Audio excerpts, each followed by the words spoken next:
across the UK.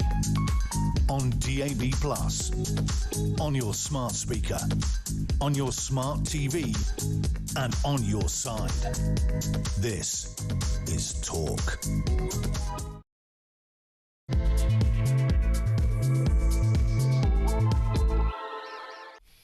And good afternoon. Yes, thank you to Julia. Welcome. It is a new week. Well, sort of halfway through the week in some respects. Welcome to the home of common sense. Lots to get through this afternoon, including that curious story. I say curious. We keep hearing this almost on a weekly basis. New Department for Work and Pension forecasts predict the number of kids receiving a disability benefit will hit a record 1.03 million by 2027. By the way, that's next year, up from the current 900,000. This increase, partly due to a sharp rise in behavioural issues, means over 1 million kids will be on disability living allowance next year. What has happened? What has gone wrong with our children? Serious question. Also this afternoon, following 800 weekend arrivals, the number of migrants crossing the channel in small boats over the past 8 years have just reached shy of 200,000. I actually thought the figure was rather more than that. The total, equivalent to the population of York, for goodness sake, was confirmed by Sunday's official stats. What figure does it have to reach before a government starts to take notice? We'll look at that story too. And following last week's terror attack in North London, the Prime Minister has warned that a rise in attacks against British Jews is a crisis for all of us. Separately, counter-terror police are investigating another suspected arson attack, this time on a former synagogue in Tower Hamlets in East London, after police were called to the blaze early this morning. We'll have details on that as well. Everything you need to know, all the breaking news right here on Talk. The numbers you need, 0344 499 1000. You can drop us a voice note there as well. And if you're messaging in, it's 87222. Now let's start here. Will you please be upstanding for the Prime Minister? The reformed welfare system that we're putting in place will be better for individuals, better for the taxpayer and better for the economy. Really? Well, we learned today 1 million kids on disability benefits by next year. 1 in 8 children. 1 in 8 children now classified as living with a long-term illness, disability or impairment. That's 7.7 billion a year, by the next decade. Now, at some point, surely even the politicians must stop pretending this is merely a healthcare trend and admit that it looks more like a society in slow institutional collapse.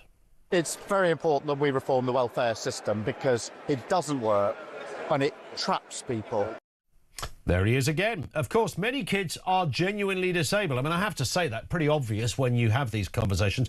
That is a given and deserve every ounce of support. But when behavioural disorders become a fastest growing category of welfare claims, I think we're entitled to ask difficult questions. Are kids becoming sicker, or are adults becoming less capable of raising, teaching and disciplining their own children? Every tantrum now turns into a clinical acronym. Every social problem arrives with a benefits form attached to it. Governments, and we are talking old and new, own this disaster. The right dismantled stability and called it reform. The left built bureaucracies that reward dependency while mistaking paperwork for compassion. And of course, schools avoid discipline, fear of enforcing standards, parents fear judgment, doctors fear tribunals, and politicians fear headlines. So the system expands because nobody dares to ask the uncomfortable questions. Meanwhile, the truly vulnerable disappear beneath an avalanche of diagnosis, incentives and cowardice. And the Prime Minister will roll out the same line. On the question of welfare reform, we're committed to reforming our welfare system. It doesn't work, it traps people, and it has to be reformed. Yeah, but you're not committed to it, Mr. Starmer. Neither were your predecessors, to be fair. It's too much of a headache. It's too difficult to ask uncomfortable questions. It's quite difficult, isn't it? It's like when somebody is, the obvious example, someone says, I'm a victim of racism, and then you say, are you sure it was racism? It's like, well, it's not really for you to tell me what racism is. It's that line. And if you say, is your kid really in need of this? Well, who are you to judge what is a child that is in need of some kind of benefit? So how have we got here? I mean, it's a straightforward question. How have we got to the point where 1 million kids, 1 million children will be on benefits by this time next year? 7.7 billion quid a year by the next decade. What is happening to our children? 0344 499 1000. Are we just living through I mean, you might say, and if somebody came up with this, do you know what? It might even be the shortest and the simplest answer. Say, oh yeah, it's food. It's processed food. That's what's doing it. Do you know what? I would find that easier to digest. Processed food. There we go. All got the answer. We're essentially poisoning our children's neurological systems through grub. And therefore, as a result of that, they're not performing, they're underperforming, they have behaviour issues, all sorts of other things. What the hell is going on? Is it really that? I doubt it. So what is happening? Why are we medicalising every issue, it seems? 0344 499 1000. And you know, the usual rule of thumb on this is, and I lost count of how many parents I've spoke to in my own circle who have genuine concerns about their kids, and they can't get any help at all, unless they want to pay an extortionate amount to go private. So you might have been in that situation. This is a lot of money. The questions might be uncomfortable, but they need to be asked. You don't need you heard the Prime Minister there going, oh, we will reform and then the next Prime Minister will say, we will reform and then they get into office and someone goes, well, you could try and reform it, but you're going to have to say this and you're going to have to say this. And you might be right most of the time in your assessment that not all these kids require benefits to make them better, but one or two will fall through the gaps. One or two genuine cases will fall through the gaps. And no Prime Minister, no government want to put their name to that. And so we end up with this kind of curious problem where we've got 1 million kids, 1 million children on disability benefits. How? 0344 499 1000. Let's get to work with Steve N. Allen, the comedian and the broadcaster, who's joining us to look through this and the other big stories of the day. Afternoon to you, Steve. Good afternoon. How you doing? I'm all right. Is it something in the water, to coin the phrase? Is that what's happening here? The processed food just come back to haunt us? Or is something else going on? I would say it can't be something in the food, something in the water, because actually there's a case of something that was in the environment that did cause these problems, and we fixed it, lead. So there is a link between violent activity and lead. If you plot the amount of lead that you get in the environment, there's like a 20-year later lag in how it impacts violent crimes.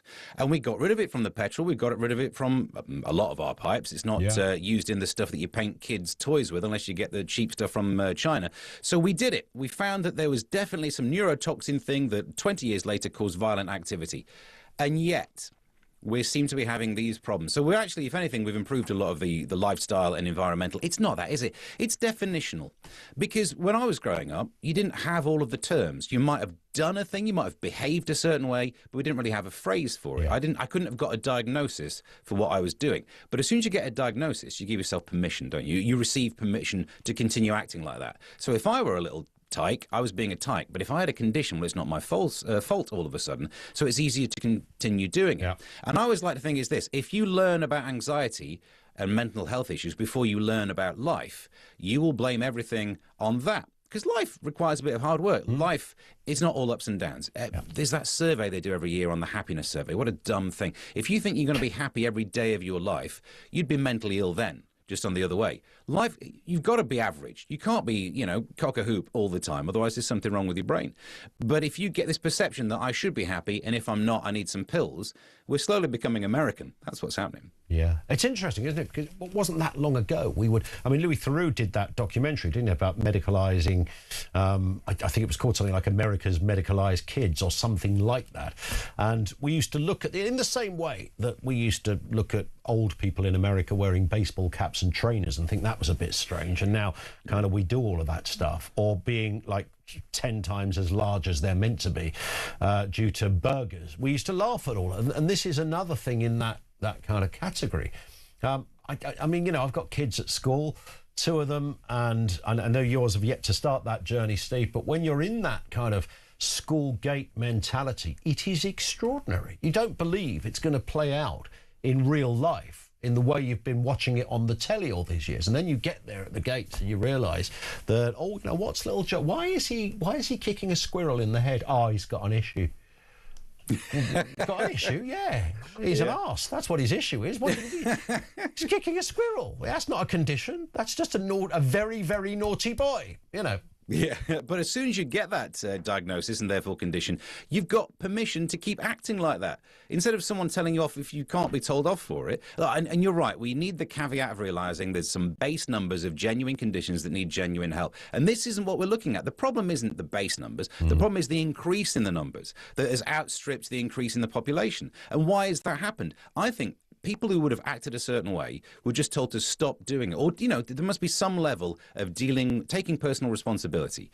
You know, I'm not sure I was an ideal child, but if I would have been given a diagnosis and said, oh, this is why you're like that, I'd have carried on that through my life, being like, oh, well, I can't help it because I need the thing. I've got the drugs and the condition. Whereas if you just learn there are some restrictions that you have to put on yourself, and it's not easy on day one, but by year 2, year 3, you learn how to behave a certain way. Like, I don't think these conditions have increased that much in number, but instead of being told, well, I guess you have to deal with that and get into the workforce. I know we're slightly older than kids is what we're talking about there, but the same is true of people who aren't working because of these conditions. There were some anxiety numbers last week in the news. Yeah. If you were told, yeah, you got this, but you have to just struggle a bit harder than other people, then you still go and work. But if you've got the get out, instead of working harder, being told, oh, it's not your fault, here's some money for it. I mean, that's fine if you've got a magic money tree, but we're now bankrupting ourselves by stopping people working who could work. Yeah. They have the ability. It requires a little bit of hard work. That's why it's called work. Absolutely spot on. You became a stand-up comedian, of course. That should have been a red flag to any parent, shouldn't it? If you were going down that journey, we think there's something wrong with young Steve. You know, I could have been diagnosed with something. He's writing funny one-liners in his school book. What's wrong with him? Yeah, but I'm so grateful I didn't. Imagine, honestly, I'm sure there are a couple of things I could have been diagnosed with, and I just would have sat around thinking, oh, what am I to do then? Just live off benefits. Yeah. So glad I didn't get that path. Indeed. Let's move to this one, Steve. Another 800 arrivals over the weekend. We're talking about Channel crossing, of course. The number of small migrant boats, or the number of small boat migrants, I should say, since the crisis began 8 years ago is now nearing 200,000.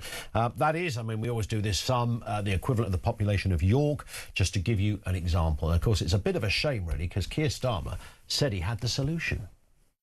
You will have helped to smash the gangs, take those gangs down. But smashing the gangs, no shortcut. Smash the criminal gangs, no gimmicks. Have to smash those gangs. Just the hard graft of sleeves rolled up, smash the gangs. Practical government. I think smashing the gangs is a deterrent. We will smash the gangs that undermine our security. Smash the gangs. Smash the people smuggling gangs. Smash the gangs. Till the day do you know, the last thing I'll say on my deathbed, I think I'll just go, smash the gangs. I think that's going to stay with me forever. It's a beautiful montage. And as we speak, by the way, the number has gone up again. 92, these are the latest figures, hot off the press from the Home Office. 92 migrants arrived yesterday, which means in total 199,920. So it's 80 short. Not that we're looking for this, you know, sort of Blue Peter annual appeal moment, and the totalometer, whatever it was called, is going to go through the roof and glitter will fall out like someone's pressed the golden buzzer on Britain's Got Talent. It's not that. The bit that surprised me about this story, Steve, I mean, in the last sort of 18 months, I think it's about, since Keir Starmer's been Prime Minister, it's over 60,000. The year before it was over 50,000, so I would have guessed that the figure would have been double this by now. But I think what tended to happen is in those first years, it was, in comparison, much quieter. And just an example of that, listen to this, when Sajid Javid was the Home Secretary, he was on holiday with his family when the news came in that 80 migrants, it sounds like a gag, doesn't it? When the news came in that 80 migrants had crossed the Channel, he cancelled his holiday. He cut short his holiday to be flown home at speed to respond to the urgency of what had happened. How times have changed. This doesn't even make the front pages now. Yeah, that would just be a Tuesday now, wouldn't it? Like, Yes, that's right, yeah. Another standard day. I do love the idea, though, that we should go down to Dover and find the one person, like when a shop's millionth customer gets like the big deal with a lanyard around their neck. We should go and do that. Yeah. It's the 200,000th migrant. No, that would be... So you're going to jump off a boat papers. and there's going to be like people with, oars sort of kind of formed in an arch. Yeah. Stephen Mulhern will be there to do the presentation. Let's Mulhern be will honest. always be there, won't he? Oh, he'd do it. Yeah. Of course he would. You're right. Look, smash the gangs. Imagine how bad this would be if you hadn't smashed the gangs. No, smashing the gangs at best. This writes itself, Steve, yes. Are you making your way to the hotel? No, I'm on this morning at 10, so, it'll be... Yeah, I mean, look, you're right. You might as well laugh about it because their solutions won't end this, so you might as well strap in and enjoy it. Smashing the gangs at best would be treating one of the symptoms, wouldn't it, or one of the parts of the problem. You'd think so. It's like such small memories. Before the boat crossings, it was back of lorry crossings. And what we did was we smashed the gangs who were getting in touch with, working out how to get people in lorries. So we dealt with the symptom. We dealt with that one device, the dynamic, the mechanic would be the word, wouldn't it? That you get people from next to a lorry, in a lorry, they smuggle through. And we smashed that. And they found another way across. So I tell you what, smash the gangs if you want. And they will find another way across. You can keep playing this whack-a-mole all the way around the coastline as they'll start coming in from other countries. All of this ignores the main thing, which is the pull factor, isn't it? Yeah. And that's until you deal with 100%. that.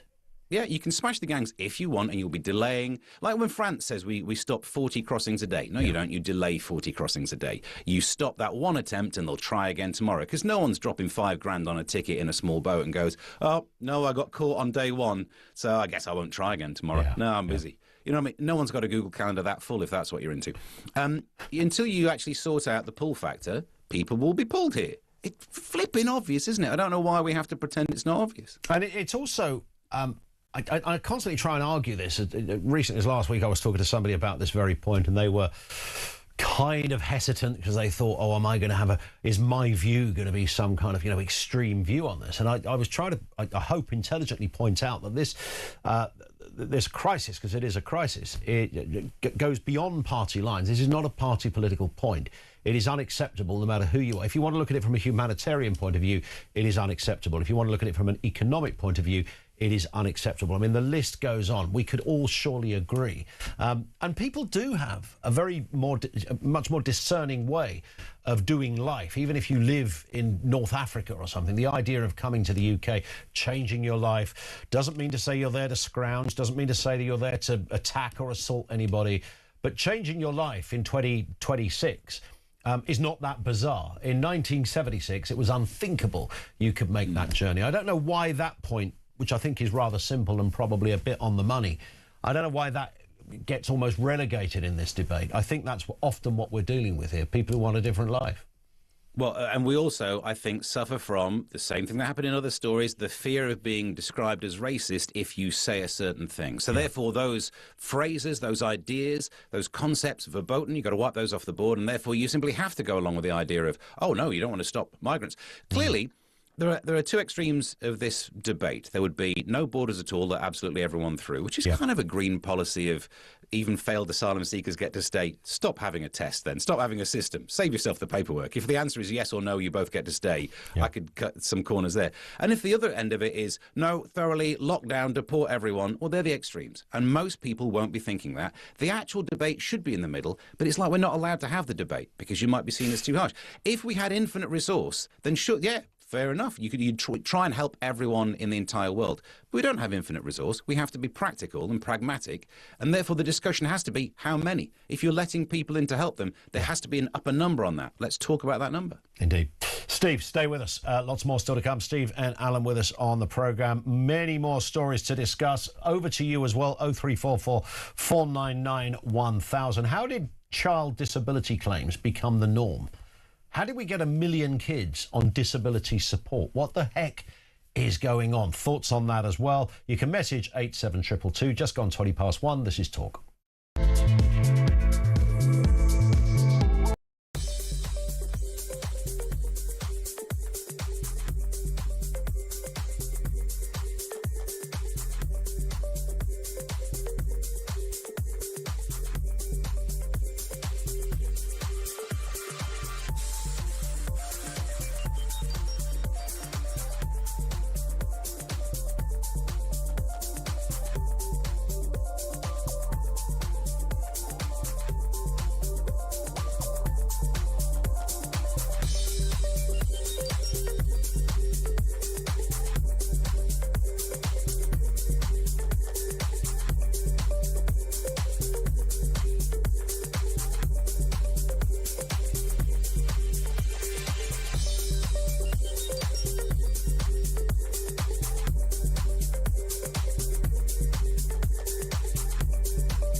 Bravo and Peter Capaldi! It just so happens that it's all "you're amazing." Right. Paul White! Sir Lenny Henry! I was face down and the dog sniffed my crotch. It was very, very embarrassing. Staying out for the summer.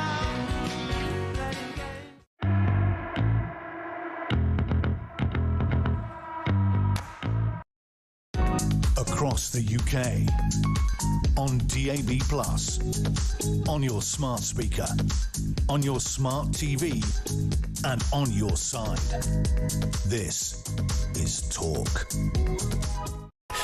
Gary makes this point, not unreasonably. This is not rocket science. The benefit system is to blame. If you tell people that if they've got mental or physical issues, then they will get money or help, then trust me, lots of people will have mental or physical issues. If you opened a booth at the end of every road saying, report here for any issues you've got, there's 50 quid for every diagnosed, you would have a queue of people. And that's not to in any way undermine people who've got genuine issues. That's, shouldn't have to keep saying that, but you kind of sort of do. Stephen Allen is with us. We're looking at the big stories, including this one. Steve, Keir Starmer warning that a surge in anti-Jewish attacks is a, quote, crisis for all of us, requiring a whole of society response. Let's have a listen to what he said. This crisis, it's a crisis for all of us. It's not enough to simply say we stand with Jewish communities. Of course we do, but we must show it and act it. And the responsibility lies with each and every one of us, because it is our fight too. Only by working together can we eradicate anti-Semitism from every corner of society. Now, OK, I'm glad he said that rather than anything else, Steve, but it is a sort of, you know, if you were writing a Prime Minister's speech, or Prime Minister, you've got to respond to this. Here's the speech, and this is very much modern-day politics. You get this kind of spad-written set of paragraphs that you read out. You try to make it sound as if you mean it. I think everybody with a brain and with a scintilla of a moral compass would acknowledge the unacceptability of all of this. But these are words, and of course what needs to be seen are actions. Not saying it's always, you know, try to stop racism of any kind is like trying to stop criminality of any kind, trying to stop shoplifting, for example. But it's going to be action that people will judge the Prime Minister on. Yeah, I mean, it was weak sauce. It's like he went to ChatGPT and said, could you write me the weakest thing I could possibly say as Prime Minister? And he ticked all the boxes. So, yeah, he said that words aren't enough. Well, you wait till he finds out who's in charge then. It's like his own criticism there. Yeah, try acting on it then, because you're the guy who could actually do something. And you have to agree saying it's a crisis for all of us, but I worry that slightly takes away from what it must be like in the Jewish community. Yes, it's a crisis for all of us, but I don't look Jewish. I'm not Jewish. So if I walk down the street, I can't pretend to really know what it must feel like in comparison to someone who is Jewish, lives in Golders Green, and that sense of terror is different. So let's not pretend we're all suffering in the same way. It is all our problem, but when he says the solution we all must do, well, again, yeah, we can all do something, but some of us can do more than others. Like the Prime Minister, for example, could pull his finger out way more than I can. This is not one of those, this is all our problem, we're all part of the problem. We're not all part of the problem. There are kind of three types of anti-Semitism. Aren't there? There's the far-right stuff you might remember from the 80s. There's the far-left stuff, which people talked about during the Corbyn era. And that's not what the attacks are about. And it's that awkward, no one wants to be called racist thing. But this third type of anti-Semitism is the one that makes people fearful. I heard someone on radio being interviewed, a Jewish man saying if he walked down the street at the moment, he is not fearful of some skinhead walking past him. That's what they're dealing with. Yeah, it's the whole thing has changed, hasn't it? But of course, what there is a sense of that you want a Prime Minister to say, and there will be lots of people say, oh, and those sort of pro-Palestinian marches that took place, they're going to go for a kick-off. You'd never hear a Prime Minister say that, no more than you'd hear him talk about our first subject about disability benefits for kids. These are areas that are too uncomfortable for politicians.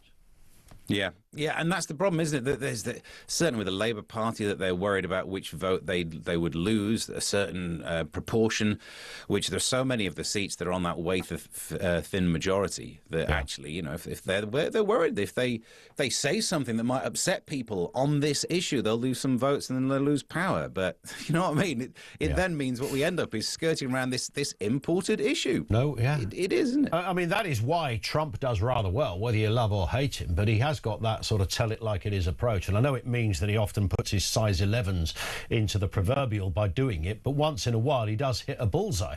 And you think, yeah, I want to hear a politician speak sort of like that, regardless of what it is they're saying, but just from the heart, without some kind of script that was written by a 23-year-old special advisor. And speaking of things that don't make sense, just finish on this one, Steve.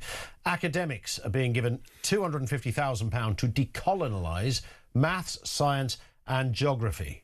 It's been branded delusional woke dogma. Cambridge and Stirling universities will get the money, taxpayers' money, to decolonise these subjects in secondary school. I don't know how this works. I don't know what I mean, do they show you a picture of Adam Smith and they say, Adam Smith, the Lucy Connolly of his time? I mean, is that how it works? I mean, what's the deal here? I mean, how do they do this? They can't, because they can't be system. Firstly, geography, I guess you could decolonise geography because it has a big map that mentions all the places that were once colonies. But you'd just be getting geography that would just wrong. Be history, wouldn't it? It's just saying that's what used to be. Yeah. So if you want to ignore all of history, yeah, fair enough, learn less. Decolonising science. You know me, I'm a sciencey nerd. I did chemistry at university. Yeah. How do you decolonise maths and science? By the way, numbers. I don't know if you've heard of them. I'm not sure what level of maths you're up Johnny with. Ball brought me up on these things. Oh, of course, the old JB. He taught you the basic numbers. Yeah. So 0 all the way through to the rest of the numbers, right? Yeah. The reason we don't use Roman numerals anymore is because a better system was invented. The old 1, 2, 3, 4, the way that we write it down. It's called the Hindu Arabic numeral system, literally invented in ancient India. We've adopted it because it was so good. Maths is based on something that's not Western. This obsession with making things not Western. In arts, maybe you can make an argument. Why don't just study Western authors, study all authors? But you don't really get to do the same with science. Let's not learn all Western science, let's learn it all. Yeah, but Newton invented Newtonian physics. Einstein did Einsteinian physics. Lagrange, I don't want to ruin the whole plot of all of physics. You don't really get to choose who invented it and who discovered it. So just learn the thing. It's not about East and West and colonies or not colonies. Science is just about the scientific principle. Yeah. You mentioned Isaac Newton, or Isaac Robinson, as I like to refer to him, having looked at some of his work. I do still approve of Roman numerals, Steve. I like that way of work, always have done. Because they're good and they're artistic as well as anything else. And if you apply for your checkbook at a bank, it's a foot wide as well. So there's every reason to enjoy Roman numerals. There is something about them, isn't there? Trying to work them out as a kid. Do you remember? I remember asking my mum who was Henry Ville. And she said, Henry Ville? What do you... I said, it was on the back of a cornflakes pack. There was some, thing you could win or little quiz. She said, Henry Ville? And I handed her this thing and she looked at it and she said, no, that says Henry VIII. It's not a letter, it's a number. And it's confusing, but there is something on a clock and, there's something quite nice about them, but confusing if you had to start all over again. And also when you do like I do and gain a bit of weight, I'm not wearing an extra large shirt these days. I'm wearing a size 40, which is... that sounds better or worse, I'm not sure. I like it. You're a size 40. Nice. Steve, thank you as ever. Steve N. Allen with us on the show. Thank you to him. 0344 499 1000. Thoughts on any of those subjects, including the ones we began with? How did child disability claims become the norm? What have we done? Why are we pathologising, medicalising our children in this way? I mean, putting aside the obvious, genuine claims, things we need to look at, something else is going on. Ask an uncomfortable question, because that's what you need to do. Thoughts on that? Lines are open. Just gone 1:30. This is Talk.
across the UK.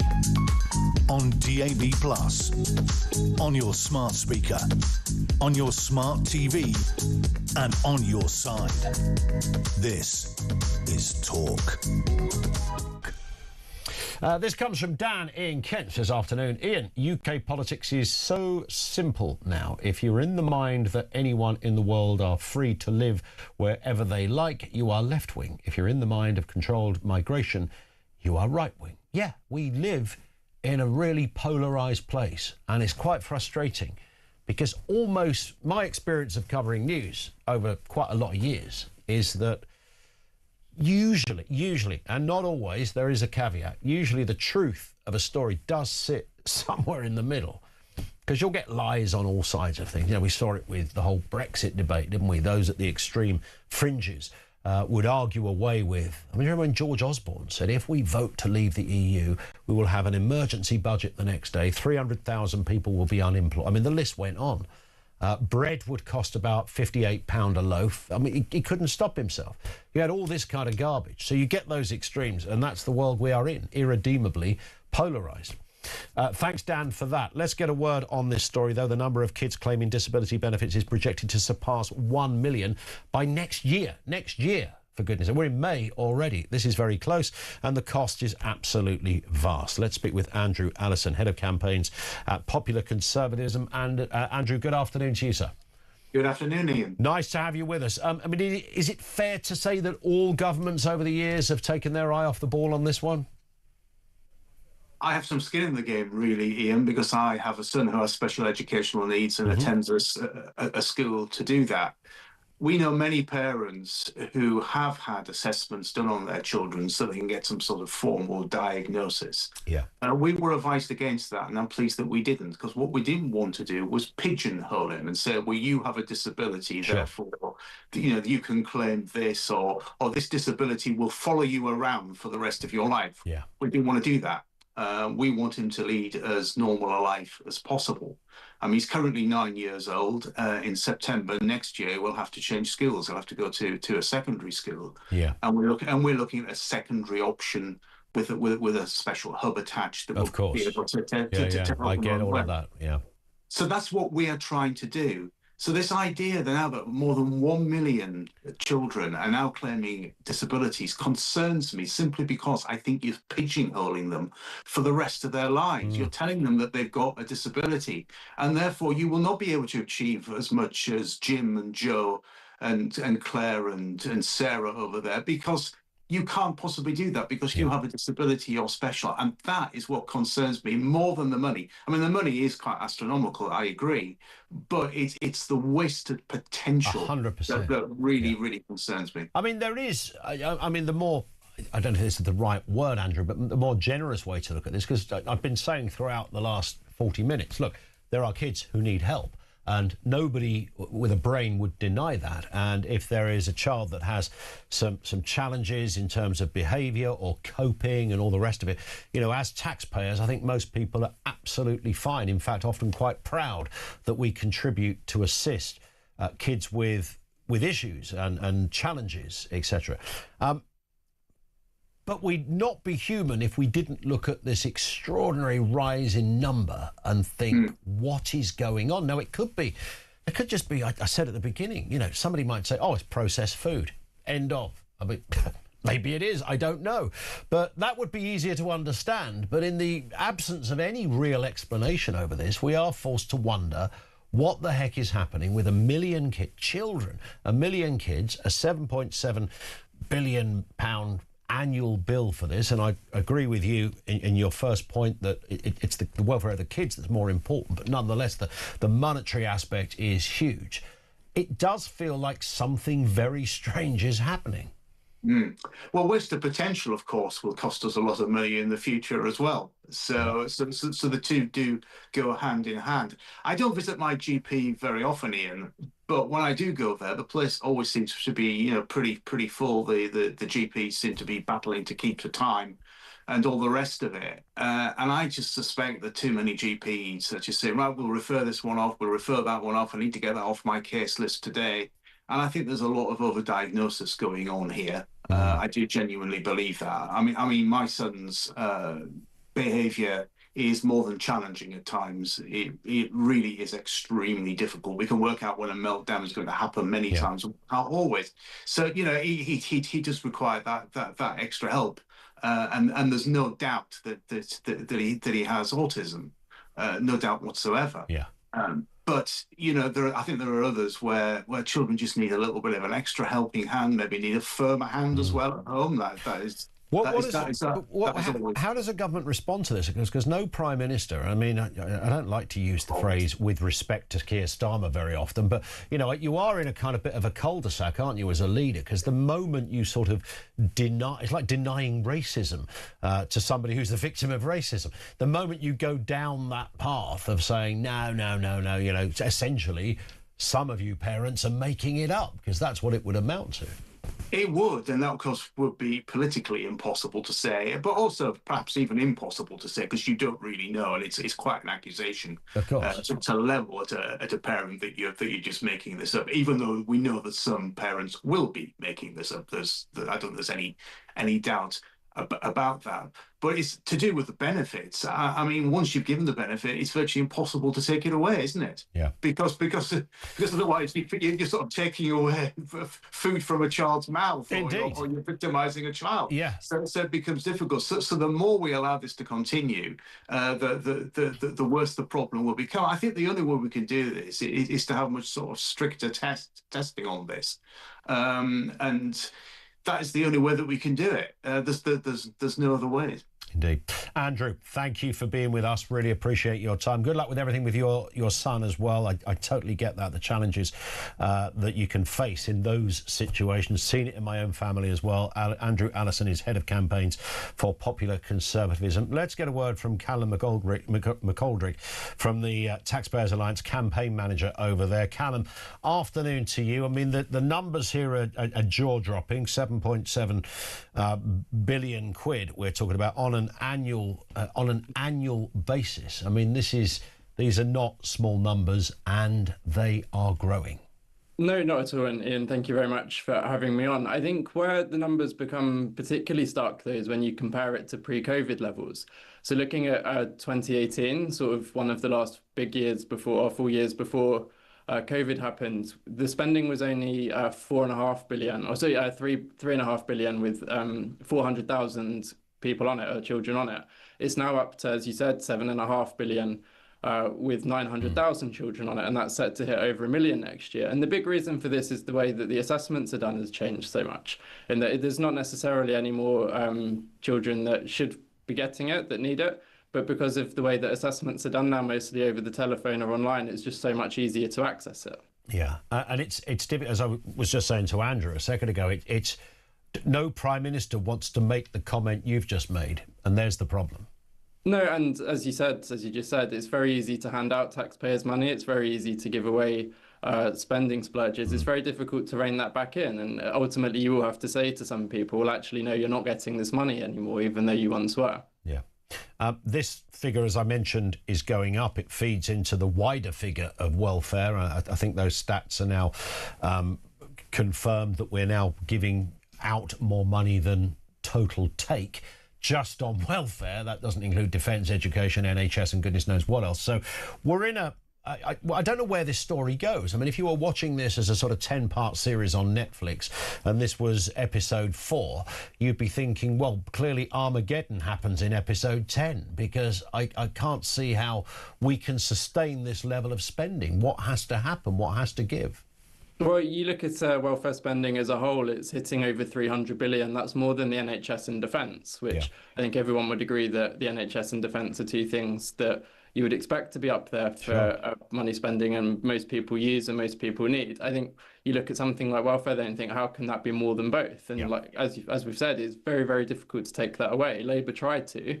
They tried to bring in their Welfare Reduction Act to face the rebellion among their own backbench MPs, because ultimately it's those MPs that will be have their seats on the line when it comes to the next election. Are we aware, and you may or may not know the answer to this, of similar-sized economies to ours, whether they are in similar perilous positions on this specific issue of welfare? I think it's something that can be slightly difficult to measure because different countries have sort of different measures of welfare and whether it's given out by local governments or the equivalent of councils there or county states type things or the central government. I think you look at problems in the West in general, we've got aging population, so that means we're spending more and more on pensions with less money going into things. This comes under welfare spending. I think it's not a problem that's unique to Britain. We do have a particular issue though in that our economy is just so stagnant. On that point, listen, Callum, thank you. You're right. The stagnant economy does mark us out somewhat. Thank you for your time, Callum. Good to see you. Really appreciate that. Callum McGoldrick, who's campaign manager at the Taxpayers Alliance. Thank you to him. Phil in Norfolk says, as a taxpayer, why should I pay for someone else's child? No way, Pedro. There it is. There is that school of thought, isn't there? The sort of self-responsibility thing should reign supreme. Sean says, Sean's in Grimsby, when parents have badly behaved kids, they refuse to take responsibility, so they get them diagnosed with various disorders that justify their bad behaviour instead of taking responsibility for their offspring. So do we somehow blame those that do the diagnosis? Of those that do the diagnosis got to get stricter? Because, you know, a parent is going to see a clinician of some kind or a therapist, occupational therapist, whatever, of some kind, saying, look, these are the issues my kid's got.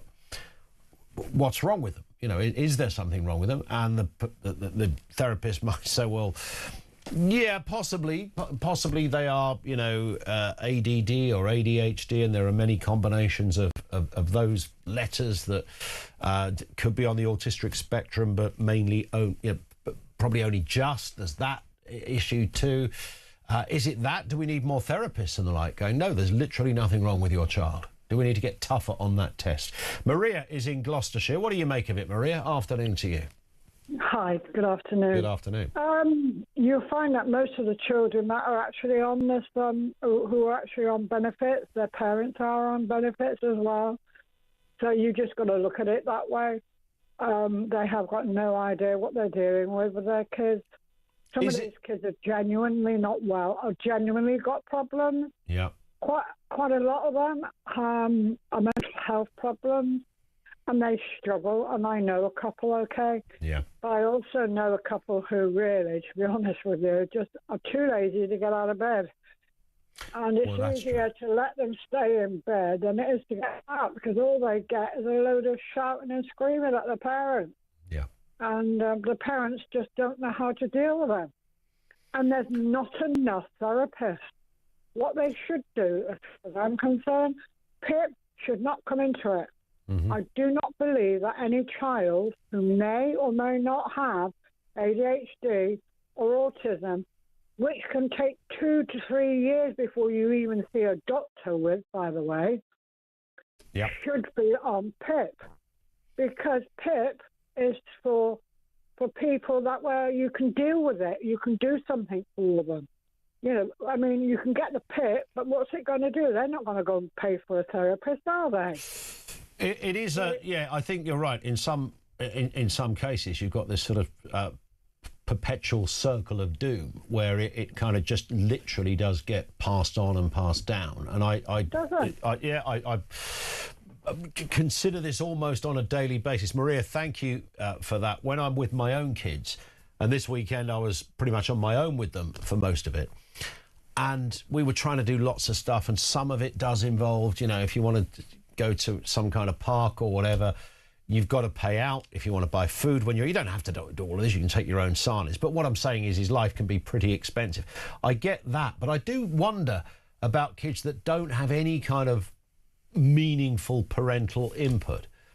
I mean, the idea of getting roaringly drunk with my mates on a night when the next day I'm going to be the sole carer of the kid. I mean, it's just, that can't happen. Those days are gone. Because the requirement of your concentration is so big, even in Norway, even if you're just in the swimming pool. I don't mean keeping your eye on them in case some dodgepot tries to nick one of them. I don't mean that. I mean, just generally speaking, just the welfare of your own kids. I mean, they are your own kids. You know, when people go, this is a Chris Rock line, isn't it? When people go, you know, I love my kids. It's like, you're meant to love your kids. That's not a revelation, mate. That's kind of part of the deal.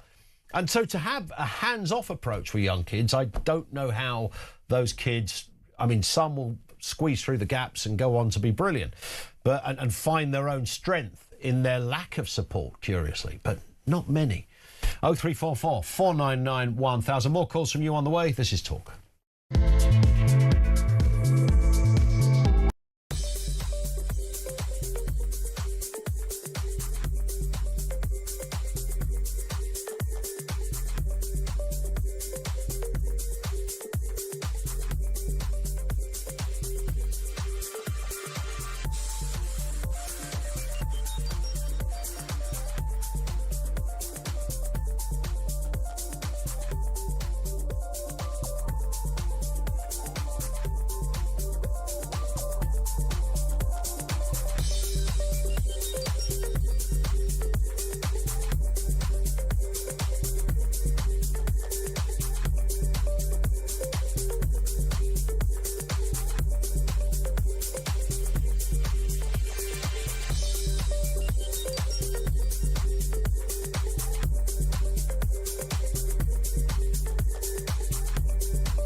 Peter Capaldi! It just so happens that it's all you're amazing. Right. Paul White! Sir Lenny Henry! I was face down and the dog sniffed my crotch. It was very, very embarrassing. Staying out for the summer.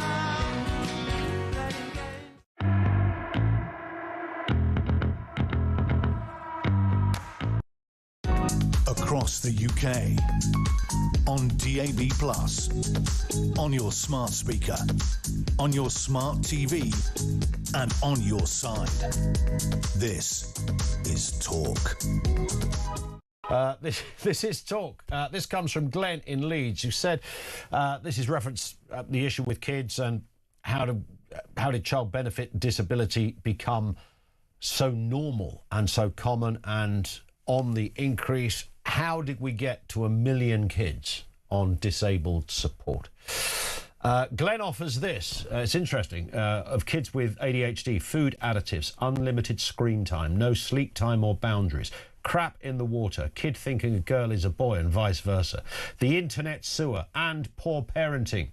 That's a start in 5 minutes, says Glenn. I'd agree with bits of all of that. I keep thinking, I won't dwell on this too much, we've got so many calls and stuff to get on with, but you know, the social media ban for under 16s, ban social, and of course the answer isn't really, if you want to ban bad stuff, then that's the internet. Social media is just one mechanism to get it quite quickly. But if you want to watch bad stuff, you don't need social media at all. You just need the internet, right? So it's almost a meaningless debate. Carl is in Luton. What have you got for us, Carl? Good afternoon. My granddaughter, they get benefit for their child. My son gets benefit for her. Yep. And basically, it took them a long time to get a diagnosis because there is something wrong with her. But then it's like he said to me, he goes, Dad, it's £400 a month. It's free money. Why wouldn't I take it? He doesn't need it. Wow.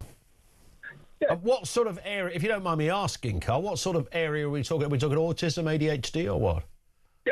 bit of both, I think. Okay. You know, she needs the help at school. Yeah. And that's the only reason they took the time to get a diagnosis. It does take years to get that diagnosis. Yes, you're absolutely right about that. You can't just walk into a GP and get it. Yeah, but then as soon as you get it, it's free money, whether you're earning a lot of money or not. Yeah. I mean, the disability benefit should be means tested. It's simple as that. But of course, nobody. You know, I said at the very beginning, nobody wants to. Doctors don't want to put their name to it. So you've got doctors fear tribunals, or a kind of a sort of rebound on what they say. Politicians fear the headlines. So nobody will call it out, will they? Nobody's going to say to a doctor or a clinician, no, you're wrong, because it's a child that we're talking about here. Well, I see minibuses going out of a council depot in the morning, and there's loads and loads of them to pick up disabled children. Mm-hmm. All right? We didn't have that 30, 40 years ago. Well, we did have transportation for kids who were mostly physically disabled, right? Because I remember that. But this is something, we're talking about something different here. So many now. There's so many now. Yeah. But it's not 5 or 10 buses, it's 50. So are we talking about, I mean, it's either people are making it up or partly making it up, or there's something going on. There's something, as Glenn said, you know, there's something in the water. There's something they're eating. There's something they're doing. I personally think that it's been made too easy to claim for a minor ailment. Yeah. And something that can be dealt with. Yeah, you give it a name, like ADHD and things like that, then you are in danger of almost just by dint of the name, of overstating what the problem is, which could be, you know, there's a whole spectrum there, a big umbrella, and it could encompass, you know, severe cases, as we've discussed, but it could also encompass issues that everybody's got a bit of in them, right? There's lots of people out there that need a little bit of help. Yeah. They don't need a load of money to get that little bit of help. They need somebody to talk to point them in the right direction. Well, you can use this service to help you out. Your child needs a little bit of help at school. Because your child needs a little bit of help at school doesn't mean they need loads of money. They don't need an extra 400 quid a month. Yeah, that would be irrelevant. Listen, Carl, I've got to move for time. That's been brilliant. Thank you very much indeed for that. And I think there's probably loads of cases where kids their toe is just slightly dipped into that part of the spectrum and perhaps get hoovered up into these stats. As Carl said, you know, if somebody says here's 400 quid a month, do you turn it down? 0344 499 1000. You can leave a voice note there as well, or you can message 87222. The time is 2 o'clock. Let's get the latest news headlines.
across the UK.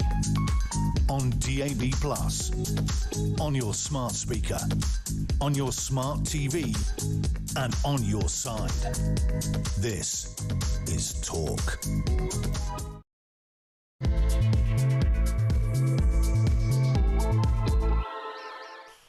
Afternoon, yeah, welcome back. Home of Common Sense. We are responding to that earth-shattering. And these stories are always earth-shattering because of the numbers involved.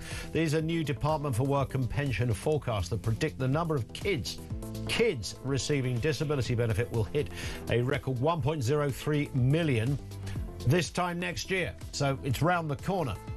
That's up from 900,000, another 100,000 since the numbers were last crunched. This increase, partly due to a sharp rise in behavioural issues, means that over 1 million children will be on disability living allowance next year.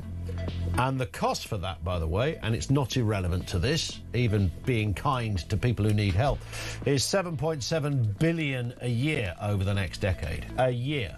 Just on that one element of welfare.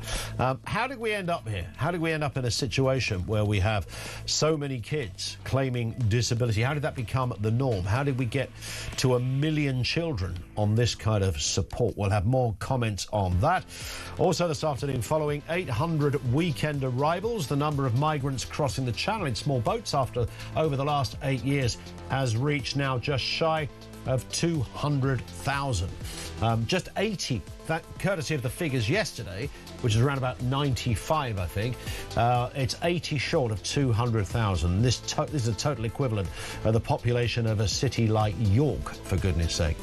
This has now been confirmed by official stats. Your response, how did we get to this place? And following last week's terror attacks in North London, the Prime Minister has warned that a rise in attacks against British Jews is, quote, a crisis for all of us. Separately, counter-terror police are investigating another suspected arson attack, this time on a former synagogue in East London, after police were called to the blaze early this morning in Tower Hamlets. We'll have more on that as well. Everything you need to know, all the breaking news right here on Talk. 0344 499 1000.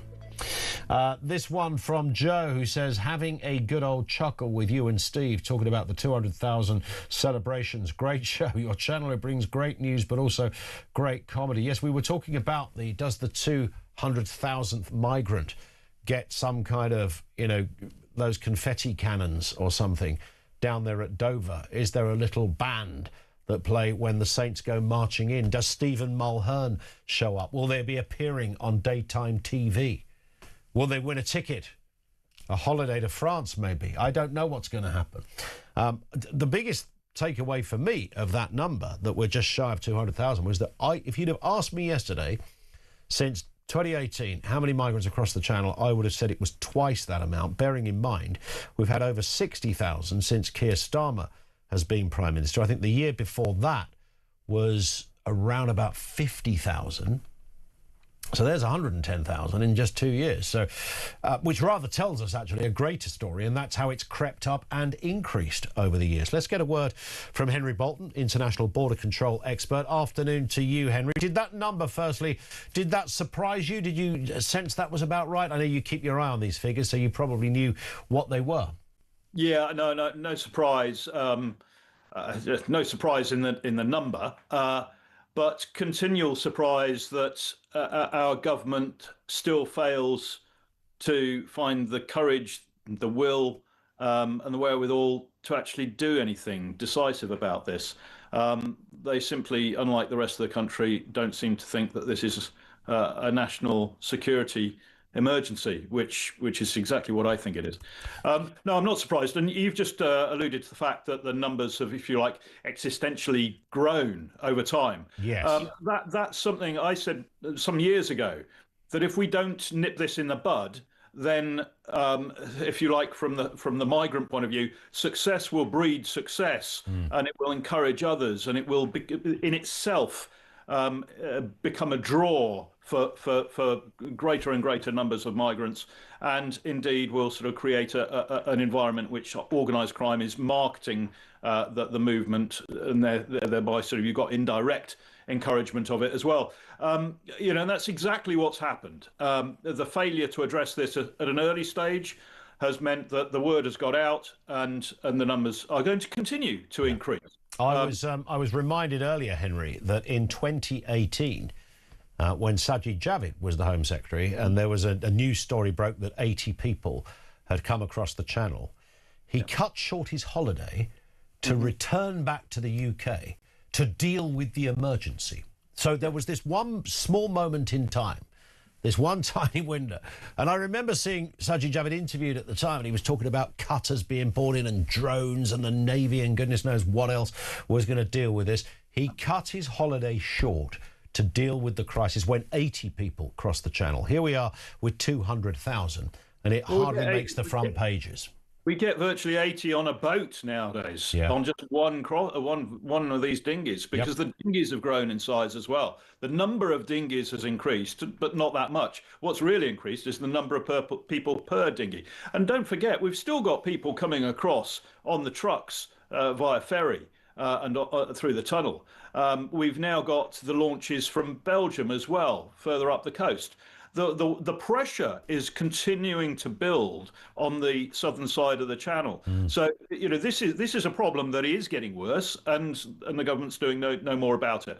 What's required, of course, is the only thing that's going to deal with this is to end the practice of making the United Kingdom a welcoming, attractive destination to come to. The only reason people come here, the only reason, is because it's an attractive destination. And that's like, a 10-year-old could work this out, Henry. Why is this eluding supposedly the greatest brains in Westminster who can't fathom this? I think there's three problems. First of all, it's political. We've got a political class that is timid, that is used to going out there and attracting votes, and they talk about making difficult decisions and so on and so forth. That's just words. These are people who are unwilling to send bad news to their supporters. And we've had a Conservative government for 14 years, which increasingly through that 14 years, towards the end of its tenure, was being pulled back by the One Nation Liberal Conservatives. Then we've got a Labour government which actually is trying to appeal to the immigrant vote. So the last thing they're going to do politically is shoot themselves in the foot. They're not prepared to take the courageous decisions. That's problem number one. Problem number two is that they don't have the expertise. They don't have our politicians just don't have the leadership, the vision, the strategic acumen to get their heads around this problem, the diplomatic, the foreign policy side of it, the security side of it, the policing side of it, the maritime domain, all the rest of it. They just don't have the wherewithal to do that. They're just simply not capable of doing it. And the third problem is that they keep going to the wrong people to ask for expertise. They go to police officers. Now, I'm not in any way criticising senior police officers in this respect, but police officers deal with a whole range of different things that are absolutely outside the domain of the geopolitical factors that cause push and pull of migrant populations. They simply don't deal with it. And it's entirely new. They know nothing about foreign policy, foreign affairs, diplomacy, international security, and international border management architecture. They're not border management people. So you've got the wrong expertise feeding people who don't know what they're doing, who just don't have the acumen, and anyway are playing a political game because they want to get the votes. So combine all that, and you've got a rather an absolute a sort of no response policy, essentially. Well, I keep hearing, I can't remember which government minister it was today, I think it was Steve Reid possibly, doing the round saying, but under Labour we've deported more people, 60,000 or this kind of figure. I was trying to think as he was saying this, as the minister was saying this, I thought, actually, I think there's something behind those figures. I'm not quite sure they're as impressive as he's letting on. Your thoughts? No, they're not, Ian. First of all, there is a government scheme which pays people to volunteer to leave. There are a number of the sort of voluntary departures that have taken place, really because more related to things that have happened with the previous government, because people forget, and it's not really publicised in the sort of the noise about how bad 14 years of Conservative government was. But one of the things that the Conservative government did do in the last 18 months or so was introduce legislation and changes to to immigration policy, which meant that people could no longer maintain their status in the United Kingdom. And so the present government is trying to take a lot of credit for what the previous government did. Indeed. And of course, you know, without wishing to in any way dilute the ineptitude of governments, there's always been a figure of X amount of people get deported. That's been the case forever. So that's not a Labour policy that would have seen that through. And of course, you shouldn't be judging your success on this when your failures are overshadowing the whole story, which is, you know, yesterday 92 migrants, or 92 people just turned up like that in the UK. Right now they're being housed, they're being fed, they're being watered, and you know, life's much better than where they came from. In this government, I mean, I'm a very youthful 63 years old. Yeah, could be 23, frankly, Henry. But I've been knocking around the political world for a little while, and this government, more than any other, seems to think that it can get away with telling us that it's doing good things when actually it's not. I mean, just look at defence, for example. They've just very quietly taken one of our frigates out. I know we're not talking about defence, but taken out one of the frigates out of service. But what do we consistently hear from this government? How much more money they're putting into defence, how much more they're putting into how much they're increasing the armed forces and all the rest of it. It's total fantasy. It's just lies. But somehow people kind of, it disarms people. The fact is that our borders are less secure than they were even 5 or 8 years ago. We've got more migrants crossing the borders than we had 5 years ago. Yeah. We're sending fewer people back than we did 5 years ago. We've got higher incidents of crime and criminality being committed by the people who come across on these boats than we did 5 years ago. The situation is deteriorating, and we've got a government that does nothing but tell us how good it is in this respect. It's just fantasy. It is extraordinary, isn't it? There is certainly Reform UK think they might have part of the answer, Henry, to one aspect of the problem, and that is migrant detention centres. And yesterday, I think it was Zia Youssef made the announcement, but they vowed to open migration detention centres in Green Party strongholds if they win the next election. Your thoughts, Henry? This is politics. That has absolutely zero operational impact, or will have zero operational impact on the number of boats that come across the channel, the number of migrants that come across the channel, or the number of returns. Absolutely zero. I have, for many years before reform became a thing, I've advocated that we should detain securely every single migrant that comes across the channel. Okay, so I'm very much a fan of detaining the migrants. Reform agrees with that. Restore agrees with that. We've even got the Conservatives saying that now. So this is a widespread sort of kind of policy position for parties on the right, which is a good thing. We've shifted the conversation. That's good.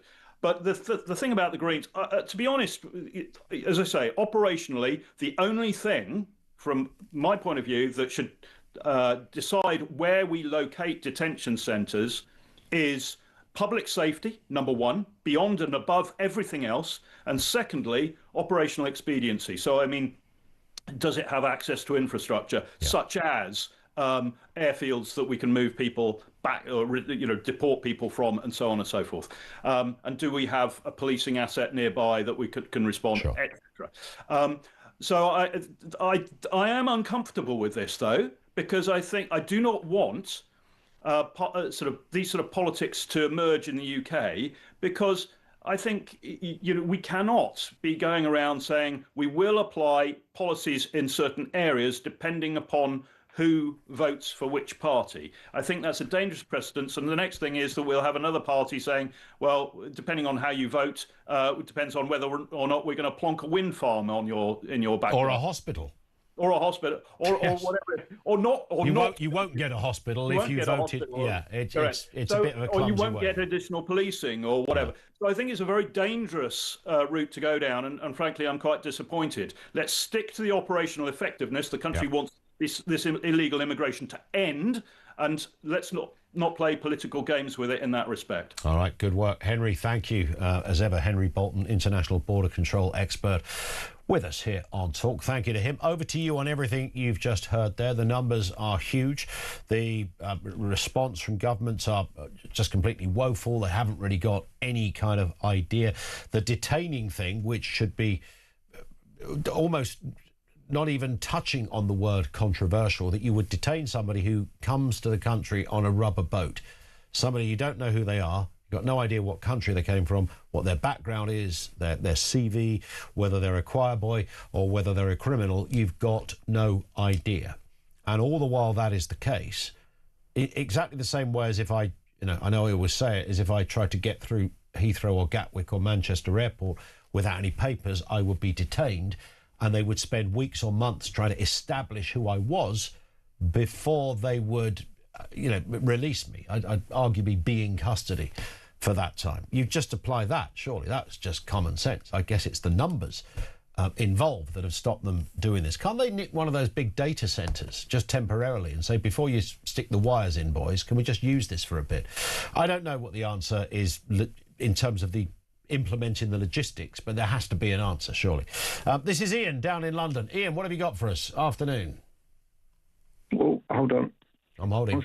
Right. Caller. I hope that basically that Mr. Polanski realises this, and it's hammered home to anybody who's willing to vote for him. If he lets in more immigrants, that is not going to be 7 billion, it'll be 14 billion before they know what it is. Mm-hmm. So it means that anybody that's working that actually want to vote for him, their taxes are going to go through the roof. For lots of reasons, including that one. Yeah. That it's just going to be, well, don't worry. Well, then they'll say, well, it won't work. Okay. So basically, it won't work. But you're not going to get any benefit because there won't be enough money coming in to pay the benefits that you want. Well, that's the bit that, whether we're talking about this subject with kids and the oversubscribing of certain conditions, which may be part of the problem, whatever it is, the one thing we do know is that this welfare bill, this benefit bill, if you like, Ian, is getting bigger by the day. And we're moving into really dangerous territory where it's overtaking the total tax income of the entire country. Now, why is there not a Cobra meeting about this? No, what they should have, do you remember in Times Square, I think they've still got it, where they show what the tax bill is and it's just continually going round? Was it in New York? It may well have been. I'd forgotten that, but now you've said it. That's a great point. Right, so you can literally see every high street. Whenever they walk out of their house, all they're thinking is, I go in and they're seeing this bill rising by the second. Yeah, and then maybe they'll actually sort of learn where it is. And then you've got this, not only the thing that they've got the 2-child benefit. Yep. Okay, everybody should, they can have, but if you're not working, why are you getting children that you want somebody else to pay for their bringing up? None of those questions get asked. I wonder, though, whether the problem when it involves kids is that governments will always pay because they can't run the risk of getting it wrong, because the victim, or the person affected, rather, would be a kid. So they go, well, we've got a choice. We either just say, it's a bit like saying to the family who've never worked, with no intention of working, you're getting no benefits. That's fine until somebody says, the kids are starving at number 73. Well, but isn't that like Starmer's only thing that he's done? We've got breakfast clubs. We need more. More breakfast clubs. Yeah. They haven't opened one for 45 minutes. Did you realise that? Yeah. And the breakfast club is they get a biscuit. What's in that? There's a breakfast club. Well, we can't afford to give them any more because we're having to pay for everything else. Yeah.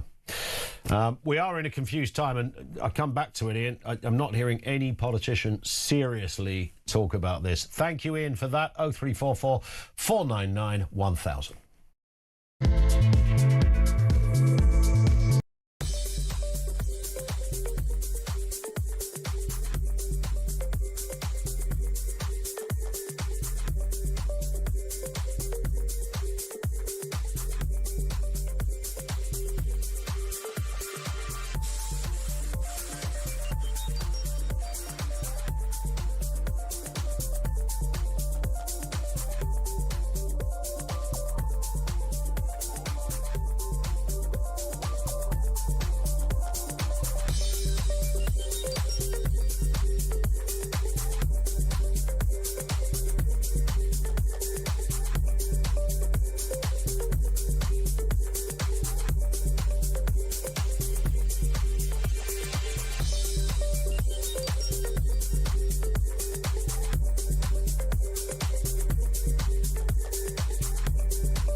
Is Starmer fueling anti-Semitism?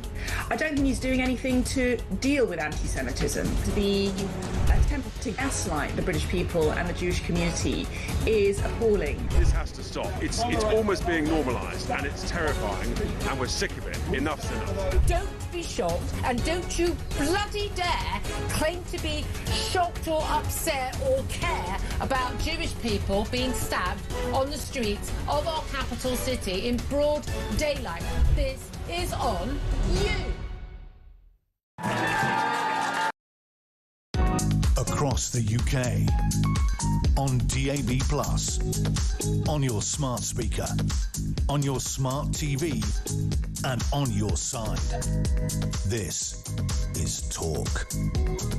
24 minutes after 2, this from Nigel in Reading, who says, reference Starmer saying he will do something about anti-Semitism rather than ban the hate marches. I imagine they will just arrest people for saying certain phrases. But isn't even that strategy flawed, as protesters will just come up with some other phrase to shout?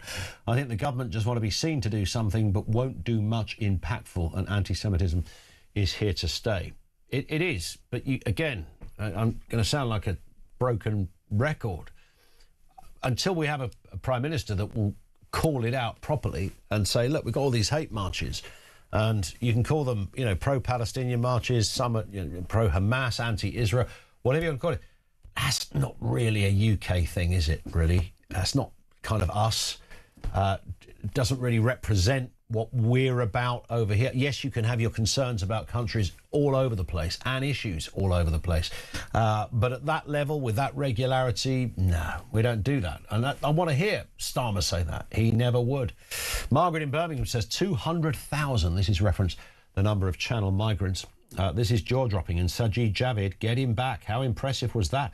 Starmer skedaddles. Oh, great word, skedaddle. Can we look up the where that word came from? Skedaddle. It's brilliant. Starmer skedaddles as soon as he can, but Starmer dreams can come true. Watch this space. Yeah, Sajid Javid broke his holiday short in 2018. And I can just remember him where he was interviewed. It was the typical thing, the news people want you interviewed kind of looking out over the channel. So they're down there in Dover. You can see in the background that it's a port. And you can see the English Channel. And he's talking big about, this is I'm paraphrasing here, but it's a national emergency. We need to get the cutters in. We need to get the drones in. We're going to sort this thing out. A Home Secretary cut short their holiday. Today, I don't even know whether a Home Secretary gets told. Skedaddle originated in the 19th century American military slang, rising to prominence during the Civil War around about 1861. This is just me thinking off the top of my head from my history lessons. I think it was there to describe a sort of hasty retreat or fleeing in panic or something like that. I may have that wrong, but that's as I remember the old skedaddle interpretation. What was the one we had the other day? There was another word that came up and we couldn't work out, an often underused phrase that jumps out. You go, oh, that's good. Skedaddle is good. Margaret in Birmingham gets full house points for that. 0344 499 1000. Natalie is in Brighton. Back to the benefits issue. Natalie, what have you got for us? Good afternoon. Hiya. I'd just like to, I understand the frustration of, some people's, the benefits that children do get. Yep. And it's just, sometimes you just don't get it unless you get it with children with neurodiverse problems. Yep. So my son has ADHD, PDA and autism. Mm-hmm. He's one of 5. He's the youngest of 5. And he, the others don't have the same condition as he does. However, with the payments that you get, so you get the child diagnosed, but you can't get any help with schools, one-to-one with schools until there's a diagnosis. So they need the diagnosis in order to give the child that extra education during schools or just that one-to-one. So unfortunately, there's not enough payments going into the schools. So the schools don't get enough help with extra SEND teachers and funding. There's such a lack of funding anyway, so there's not enough help for the children in the schools as it is. So when you do get this diagnosis and you do get that a little bit of extra help with DLA or PIP, for me personally, it's for my child that I can't really take to many places. I can't take him to the park or the swimming pool or anywhere like that. He can't regulate enough to be in that environment. Is he overwhelmed with crowds? Is he? He's overwhelmed with everything, overwhelmed with crowds, just the whole environment. So we have to find other activities for him to do. Now, with the cost of living and everything else rising and all the above, nothing's cheap nowadays. Everything costs. So I've had to cut down my working hours significantly. The schools aren't able to help me with my little one, with the breakfast club or the after school club. There's not enough help one-to-one with him for his SEND needs. So I've had to cut my working hours down, which has significantly put a massive hole in my pocket in regards of. So this extra bit of income that we do get helps massively. I'm able to do things with my son at the weekends. I'm able to do things after school with him, and so on and so forth. And it's just they do need that extra help, and that little bit of money just doesn't go into our pocket. Just to there was a caller earlier just saying on how some people just say, oh, that's an extra £400. We don't really need it. We're getting it. That might be in some cases, and it does get people's backs up because they probably think that with a lot of people with benefits, but that's not for people like me. We genuinely need it. Yeah, no, I 100% get that, and I have been trying to say throughout, Natalie, that I don't think anyone, or certainly anyone who is half decent, has a problem with money being used exactly in the way you've just described. The concern seems to be that there are kids that aren't reaching anywhere near those kind of levels, you've also got to and have found themselves in the same payment bracket. I understand, but the problem is with everything's turned into such a nanny state. So we can't even raise an eyebrow at our children nowadays without there being a stigma against us. The children have got to the state now where they just say, I haven't had any personal experiences, but I've heard this before, where a child would just say, well, if you don't let me have my iPad or you don't let me do this, I'm going to tell social services X, Y, and Z. Do you know what I mean? They end up turning on their own parents just to get their own way. Yeah. And parents are too scared to even raise an eyebrow or a voice at a child. Or sometimes too tired, Natalie. Exhaustion, absolutely, but everything has changed. I mean, I know someone else on your radio said about 30 years ago we didn't have this ADHD and autism, and we didn't have all these buses taking all these children to school, etc. Yes, I understand that, but it's getting more and more recognised as years are coming on. They didn't know about ADHD and PDA 30 years ago, and I know it's probably being overdiagnosed. And yes, there is probably something in the water or the food, because it does seem to be rising significantly within children.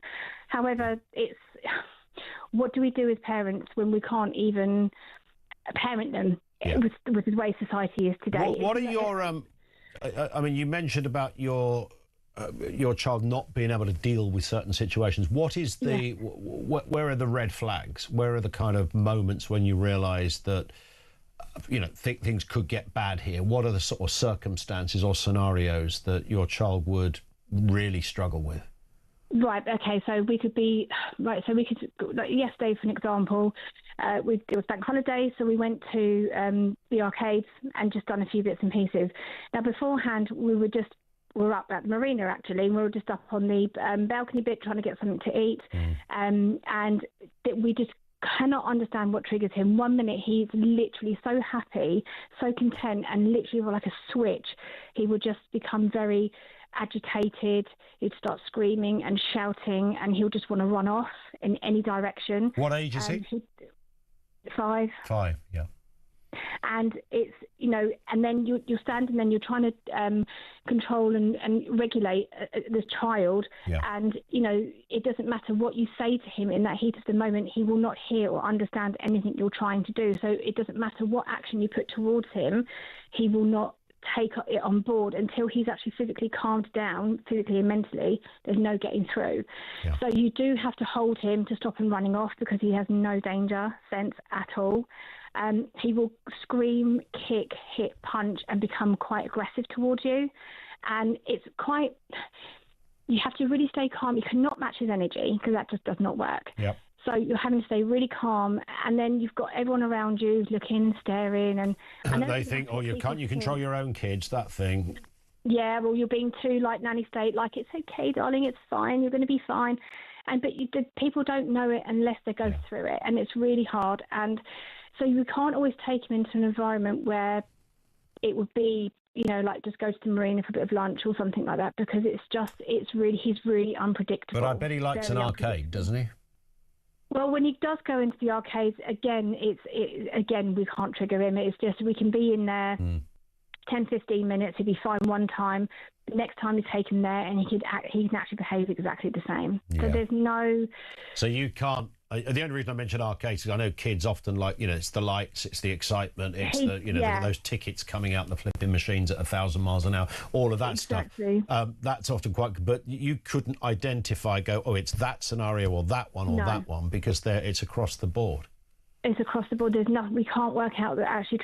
It's literally... like a lucky slot when we take him anywhere. It's just the luck of the day. It's how it is. And is that PDA? Is that autism? What is that? Well, they say it's more the PDA that's coming out when he behaves in that, that extreme anger. The autism is just the whole sensory of everyone around him. Yep. Too much people, too much crowds. He doesn't know how to regulate with that. Sure. However, he's like this in school. So the school hasn't got enough funding, and it's a brilliant school, fantastic school, and it is mainly a SEND school. However, they don't have enough funding to help with his the full focus. And then, of course, as a parent, you start thinking, hang on a second, what about secondary school? Even if we sort this one out, what's going to happen then? And you're on a perpetual kind of loop. Listen, Natalie, I have to step in only because we've overshot the clock, but that's been really enlightening and really informative, and thank you for sharing that. I wish you loads of luck, and I hope the help can continue coming your way, because it absolutely should do. And I know loads of examples of kids that are in similar situations as Natalie's there, and it's almost impossible. People do, when you've been on an aeroplane, there's that kid kicking off, and you think, shut the kid up, for God's sake.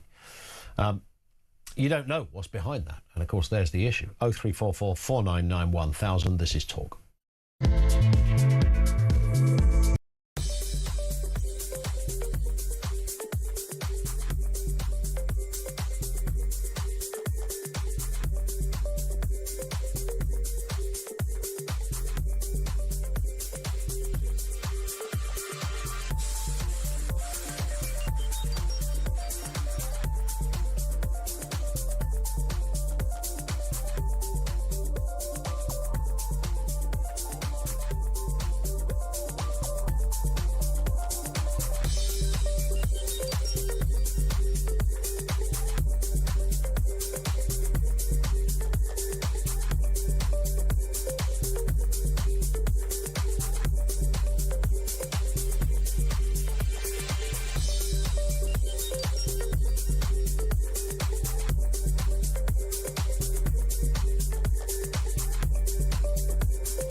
Across the UK, on DAB+, on YouTube, on your mobile, and on your side. This is Talk. This from Sarah, who says, it upsets me that people have these attitudes towards kids and or parents. Pip saved my daughter's life. She now works part-time and is unlikely to get PIP when she's reassessed next year as an adult. She's autistic. She just needs a little bit longer to mature. I've always worked and trying to manage a job and a child going through the worst time you can ever imagine. It's not lazy parenting, it's just bloody awful.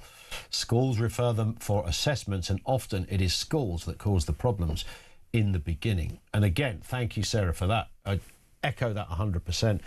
Similarly with Natalie, our previous caller, I don't think anybody has a problem with money, tax money, welfare money, going in the direction of kids who absolutely and often quite desperately need that money. Game-changing, as Natalie was saying.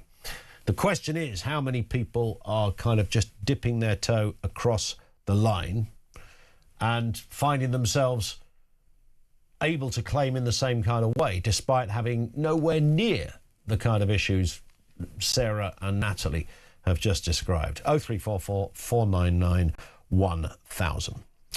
Now, Sir Tony Blair has warned that Ed Miliband's net zero strategy risks Britain falling behind global rivals like the US and China. The former PM urged the UK and the EU to drop their climate-first approach and prioritise cheap, reliable energy. A spokesman for the Department for Energy Security and Net Zero responded, saying that net zero is an economic opportunity leading to energy sovereignty, lower bills and thousands of good jobs. The thing about the good jobs, I don't know what the manifestation of all these tens of thousands of jobs. Certainly Ed Miliband has spoken about it before. Let's speak to Tone Langengen, who's from the senior advisor at the Tony Blair Institute. Tone, good afternoon to you. Nice to see you again. So listen, what's going on here? Because I can't speak for the Tony Blair Institute, but I assume you're not saying there's no such thing as, climate issues, but this seems to be an approach that is more pragmatic. What's behind this announcement? Yeah, no, I mean, look, I think it's really important to remember that energy has become a kind of central to global competition, to be honest. And it is the countries that win, the countries that deliver cheap and secure power, that will kind of win in the decades ahead. So we've come out today saying that Europe needs to kind of refocus its strategy from clean primarily to cheap and secure as the primary drivers. And that's because we care about Europe's future. We care about the industry, its growth, its place in the world.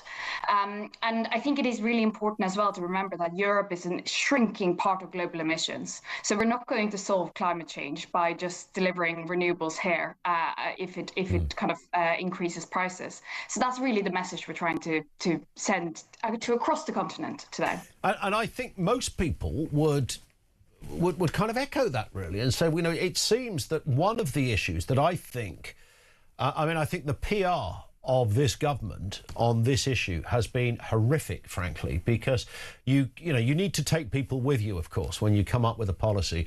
We all understand if there is a better way, a cleaner way of getting energy. I don't know a single person, the most ardent right-winger, the arch enemy of Ed Miliband. Everybody says, yeah, if you can get cleaner energy, why not?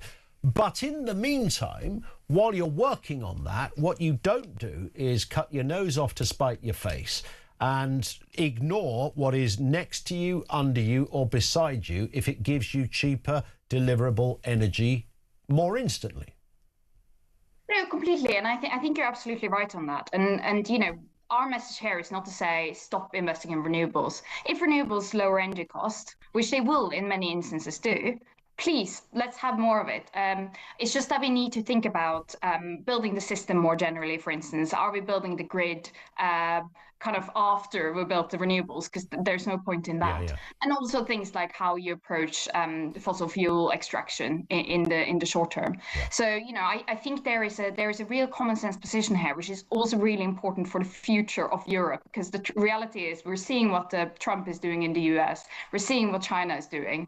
And the reality is we will just fall further and further kind of behind, and that is not in the interest of British people or people across the continent. Indeed, and I think we said this last time, but China is actually a good example. China build more wind farms and more solar panels than anywhere on planet Earth, I think, collectively. They're well ahead of the game, but what they haven't done is stop doing what they know can produce initially, at some point, the oil or the coal will run out, but in the meantime, they'll use that up until things become more efficient elsewhere. And, you know, it's not often you point to the Chinese and say they've got it right, but on this, they probably have. No, I think that's completely right. And I think we should be happy that we don't use coal like they do in China, because it is very dirty. It's bad for our air quality, right? So it hurts people across the country. So we should be happy that we've done that. But we should follow the kind of all of the above strategy. And the other thing that China's done really well is that they've focused on how to electrify the economy. So more and more electric cars, more and more heat pumps. And that is absolutely essential if we're going to become energy independent. Because the reality is that if we continue using petrol in our cars, it doesn't matter if our electricity is clean. We're still importing loads of fossil fuels. Yeah. There it is. Well, we will watch with interest how this pans out. Do we know whether Tony Blair has managed to get a meeting with Ed Miliband? I thought Ed Miliband would quite like a tete-a-tete and a cup of tea with Tony. Oh, and on that, your line... I cannot comment on that. I don't know. But you know, as ever, I would say... Listen, your line, sadly, Tone, cut out on us there, but thank you. Tona Langenian, who is from the Tony Blair Institute, thank you very much to her. I mean, it does make perfect sense, doesn't it? There's no one that would say, well, if you can come up with something cheaper and better, let's go with it. I know there's an issue about the aesthetics of windmills and solar farms. We understand that as well. We're only quite a small island. You know, China can whack these things all over the place in the hills and no one would ever see the darn things. So there are differences there. But yeah, the principle of coming up with something better, cheaper and safer, of course we go with that. If somebody said, here's an electric car, and they're 100% invented now, because of course they're not still not fully invented, if that makes sense. And it's going to be cheaper and easier to run. It's not going to belch out any horrible fumes. Yeah, bring it on. But if it's exactly the same as the thing I drive at the moment, and it's cheaper and it's easier and more friendly to the air our kids breathe, we're all going to run with that. But the problem is we haven't quite got to that stage. So don't cut off what we already got that is working just to get to this evangelical position where you can showcase your virtuous credentials to your fellow politicians and go, look what I've done. We've electrified the entire grid. Our cars are all... and people are having to catch a bus because they can't afford an electric car, or the thing they've got won't charge, or they live somewhere that's nowhere near a charge. You know, all of the issue, the infrastructure. Just do it sensibly and people will come with you. I don't think Ed Miliband is the person to lead that campaign. Derek's in Preston. Back to our main subject. Derek, what have you got for us? Afternoon to you. Hi, Ian. Thank you for that. It's about the benefits for people with autism, ADHD, and all the rest of it. I've got twin grandkids, and one of my grandkids has got autism. He's just scored 95% on his SATs. So he's not that bad, basically, but my son and his wife don't claim any benefits for him. They're both teachers. His wife is a maths teacher, A-level maths teacher. She's got autism as well. And I just Googled it to see about claiming benefits. And apparently you don't actually have to be diagnosed with autism to claim benefits. It does help, actually, if you do, but people can just ring up and just say, my kid's autistic, and they'll give you the benefits. And the other thing was... I would assume there'd be some questionnaire you've got to fill in beforehand. Well, maybe, yeah, but at the end of the day, you just say, my kid doesn't behave very well, and then you can claim £400 a month or something like that. Don't get me wrong, obviously our kids that are difficult and what have you, but I think at the end of the day, it's the parents that need to spend time with the kids, and I've always done that with my son, and he's grown up pretty well. I've done it with stepchildren and other kids, and the other thing was I was looking at people, famous people that are autistic, right? I'll tell you who: Dan Aykroyd, Albert Einstein, Daryl Hannah, Anthony Hopkins, Tim Burton, Charles Darwin, Bobby Fischer, Bill Gates, Elon Musk. I mean, these... Daryl Hannah doesn't count because she was a mermaid, of course. Oh, right, okay, yeah. But all these famous people that never had any benefits made multi-millionaires, and the brightest there are some... There's also... Are autistic. Yeah. There's also some stats around other areas, aren't there, in terms of... neurological issues that disproportionately very successful people are being diagnosed with. Mathematicians and scientists tend to be autistic. My son's wife, she's a fantastic mathematician. She's autistic. So it doesn't necessarily stop you doing things in life. Of course it doesn't. No, of course there is. Yeah, you don't need benefits. My grandson, he's 11 years old. You can tell he's slightly different from other kids, but at the end of the day, he's a fantastic kid, and he is, and he doesn't need any benefits to help him. Got it. I hear you. Derek, listen, I've got to move, but you've been great. Thank you. Derek in Preston. It should be said, of course, autism is a spectrum, and you could be in a sort of non-verbal part of that spectrum where you wouldn't be able to function in that kind of way, and you certainly wouldn't be able to live without any kind of assistance, and that would remain the case for the rest of your life. And I know that from within our own family, we've got connections, relatives who are in that position. And those kids, by the way, are often still very happy kids.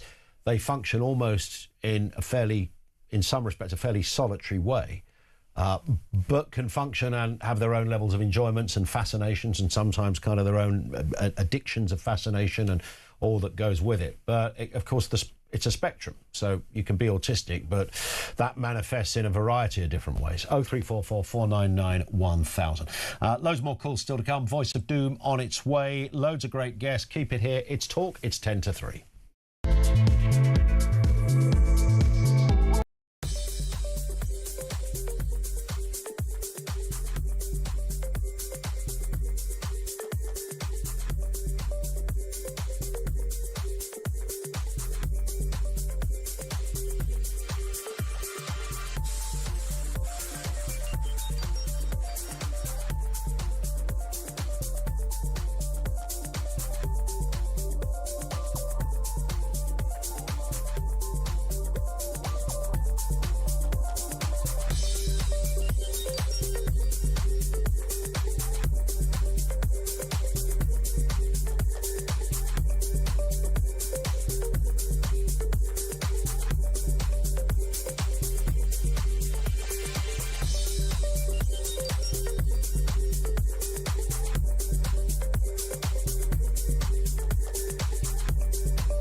Starmer fueling anti-Semitism?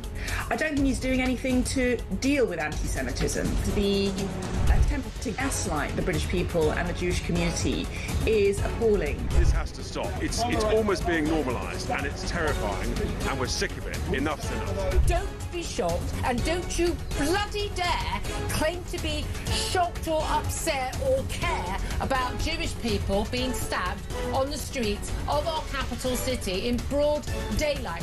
This is on. Across the UK, on DAB+, on your smart speaker, on your smart TV, and on your side. This is Talk.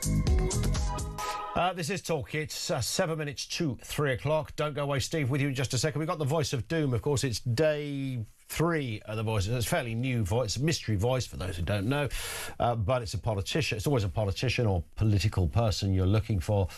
Young, old, left-wing or right-wing. Very simple question. Who is this? We'll give hope. It's tough, but it's kind of doable. I think it is tough because it's quite short, but it's doable. Here it is again. We'll give hope. Who is that? If you think you know, the only way to take part is 87222. In terms of prizes, there's none whatsoever other than the kudos of saying I won the voice of doom. 87222. If you know who this is, we'll give hope. And as ever, if we get a correct answer in the next hour, we'll tell you who it is. One more time. We'll give hope. 87222. Let's go to Steve in Ipswich. What have you got for us, Steve? Afternoon.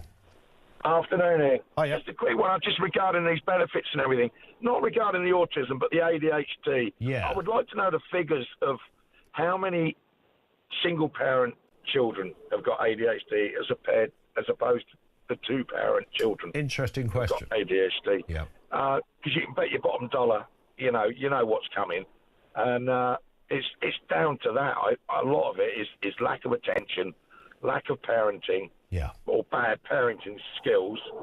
And with regards to benefits, I still, it's beyond me as to why we pay benefits to people who have never put into the system. Fair enough. If you tricky, isn't it? 2 years, you should be entitled to 2 years of benefits. I agree. Because you're only withdrawing what you've paid in. Isn't the problem, though, Steve, isn't the problem, though, that if once kids are involved and you say to a family, right, you're not getting any benefits, and then, of course, the government have got a duty to the kids. So the kids have got nothing to. The kids have got nothing to eat, and they live in it. Of course they have. But what are we meant to do? To the children, not the government. So if you realise that number 53 kids are starving and they're freezing, what's the answer to that? Well, that's down to the parenting. I agree. It is down to the parents. If too many single mothers, too many fathers not paying for what they should be paying for, getting out of it. Yeah. But, they put everything I get that. That's a whole part of this pie chart as well. You're absolutely bang on. Can you imagine a government that says, right, we're withdrawing money from that house in any form, and 3 weeks later, I'm not 6 kids die. But it should be a minimum amount. There should be no satellite TV. There should be no iPhones. None of this rubbish that they all have. It should go on clothing and food and transport to school and back. I get it. I hear you. Nope, Steve, I hear you. Thank you, mate, for that. That's Steve in Ipswich. Similar point from Suze, who says, Ian, I disagree with you. I think I'm a decent person, but I do not want my taxes going to people because they have a difficult child. Too many people forget this money is not coming from a magic money tree dispensed by a benevolent government, but from the taxes of people who are also struggling. Autism is real, of course, and a civilised society should help, but I do not accept the level of ADHD and ODD that has appeared from nowhere, nor that cash is the solution. The chat at the school gates is what to say to make sure you get the money. Teachers will tell you that behaviour in the classroom has deteriorated massively in recent years, so I believe that bad parenting is one of the problems. I actually think, Suze, we're probably on the same page because you acknowledge that autism is real and a civilised society should help. And that's where I was also drawing the line and saying, yeah, but then we have this other overdiagnosis of kids that have some issues, but they're not issues that a piece of paperwork are going to solve, nor issues that a few quid is going to make a difference to. And it's that line that seems to have been crossed. Again, I said right at the top, we've got to ask uncomfortable questions. Joe is in Cannock. What do you think, Joe? Good afternoon. Hello there, Ian. Hiya. I'm just phoning to rebuke what, not the previous caller, the caller before him. Rob, was it, from Newcastle? Derek. Oh, sorry, do apologise. Where he said you can just phone up and say my child's got autism and you get money. No, you don't. Yeah, I did say I think you'd probably have to, there'd be paperwork involved in that. Yeah.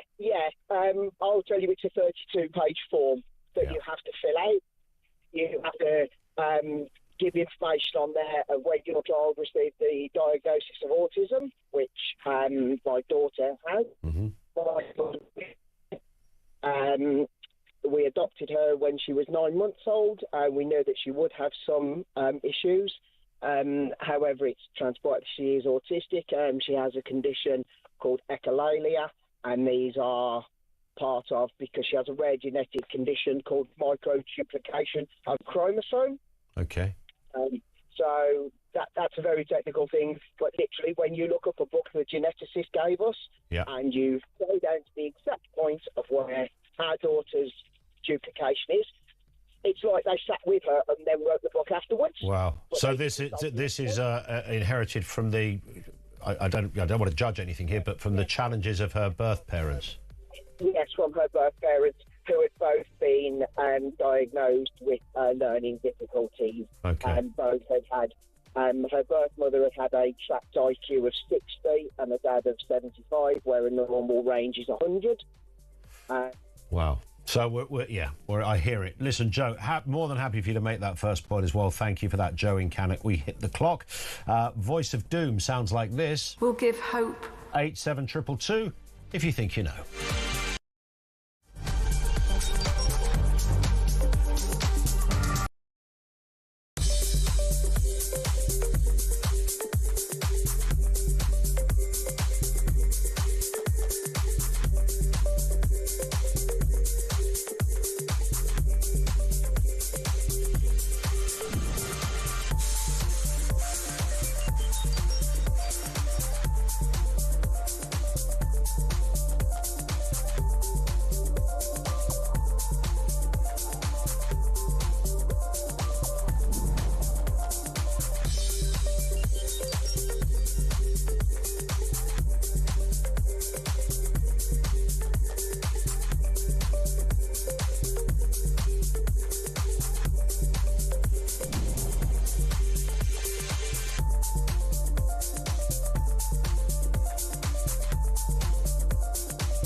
Across the UK, on DAB+, on your smart speaker, on your smart TV, and on your side. This is Talk.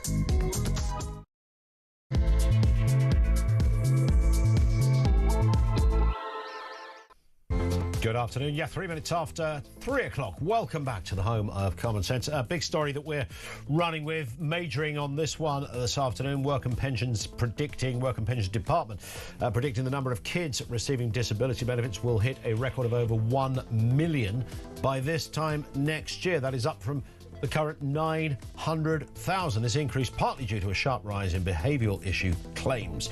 It means over 1 million children will be on disability living allowance next year. And by the way, the cost by the over a decade is going to be about it will amount to about 7.7 billion a year. Now, nobody is refusing help to people who want it, but what is behind that increase? Are we over-diagnosing, or is something else going on? We've had some powerful calls and comments on this. More to come. Also this afternoon, following 800 weekend arrivals, the number of migrants crossing the Channel in small boats over the past 8 years is now just shy of 200,000. That is the equivalent to the population of a city like York. This has now been confirmed by official stats. Is there any end in sight on this one? Bearing in mind, in 2018, this was so serious when only 80 people had crossed the Channel that the Home Secretary Sajid Javid at the time cut short his holiday in order to tackle the problem.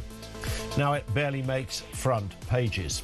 And following last week's terror attack in North London, the Prime Minister has warned that a rise in attacks against British Jews is a, quote, crisis for all of us. Separately, counter-terror police are also investigating another suspected arson attack, this time on a former synagogue in East London. Details on all of those stories and, of course, ways you can get in touch, 0344 499 1000.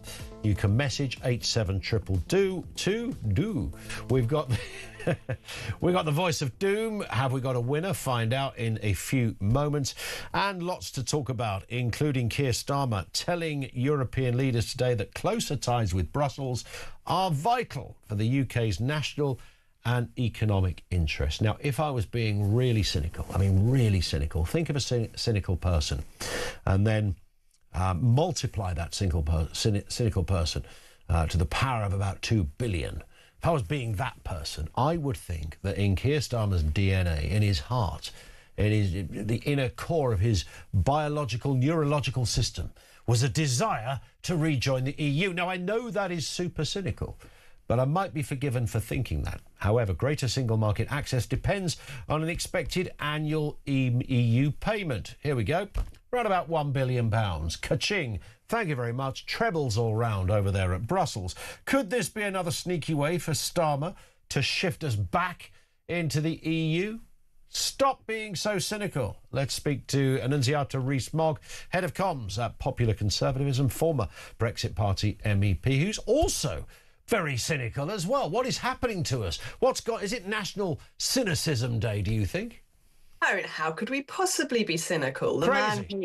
The man who tried to stop Brexit ever happening in the first place, whose manifesto seems to be written on loo roll that he's flushed down said toilet so that it wasn't worth the paper it was written on, and is now trying to sneak us back into the EU, which is also a very convenient distraction from the fact he's got local elections and national ones in Scotland and Wales, in which I think it's quite likely his party is going to do very, very badly.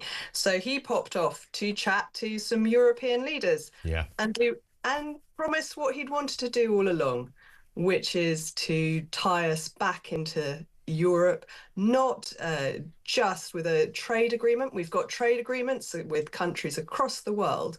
None of them do we pay into. None of them do we take their rules and put them into British law. This is getting us back into the EU by the back door, paying for the privilege and not asking the British people what they think, because his manifesto specifically said we wouldn't rejoin the single market or the customs union. Well, apparently when he arrived, Annunziata, yesterday on EU turf, they didn't have the usual red carpet. They had just a sort of wing-back leather chair, a pair of slippers and a pipe waiting for him, because that was his happy place. As soon as he landed, he sat there, he had a little tug on the pipe, and he was home. You just know this is where he's comfortable. I can't imagine Keir Starmer doing anything so rebellious as taking some tobacco. No, it absolutely is. It's where he feels popular and loved, and he loves the grandstanding. He loves the international stage, but the European one more so than the others. And he's not popular at home. This is making him feel more secure. It might also be his last hurrah before he's ousted as leader. And I think he wants to be remembered for something. But this is a never-ending agreement, it would appear he's trying to sign us up to. There is no end date. Yeah. And that's a very bad legacy to go out on, tying our government, handing over our sovereignty in perpetuity to foreign nationals. Here's the thing, though, and if I was Keir Starmer, if I was an advisor to Keir Starmer, I would probably be telling him to amp up the pro-EU loving. And I can totally imagine, I don't know what you think about this, that come 2029, Labour will run on the "we will rejoin the EU" ticket. I think they may well. I don't think it'll be Keir Starmer that is there to do it. But there is definitely a large proportion of the Labour Party who are very pro-rejoining. There is a yen for a sort of globalist socialist union whereby we all abide by similarly onerous and over-the-top laws and rules and regulations.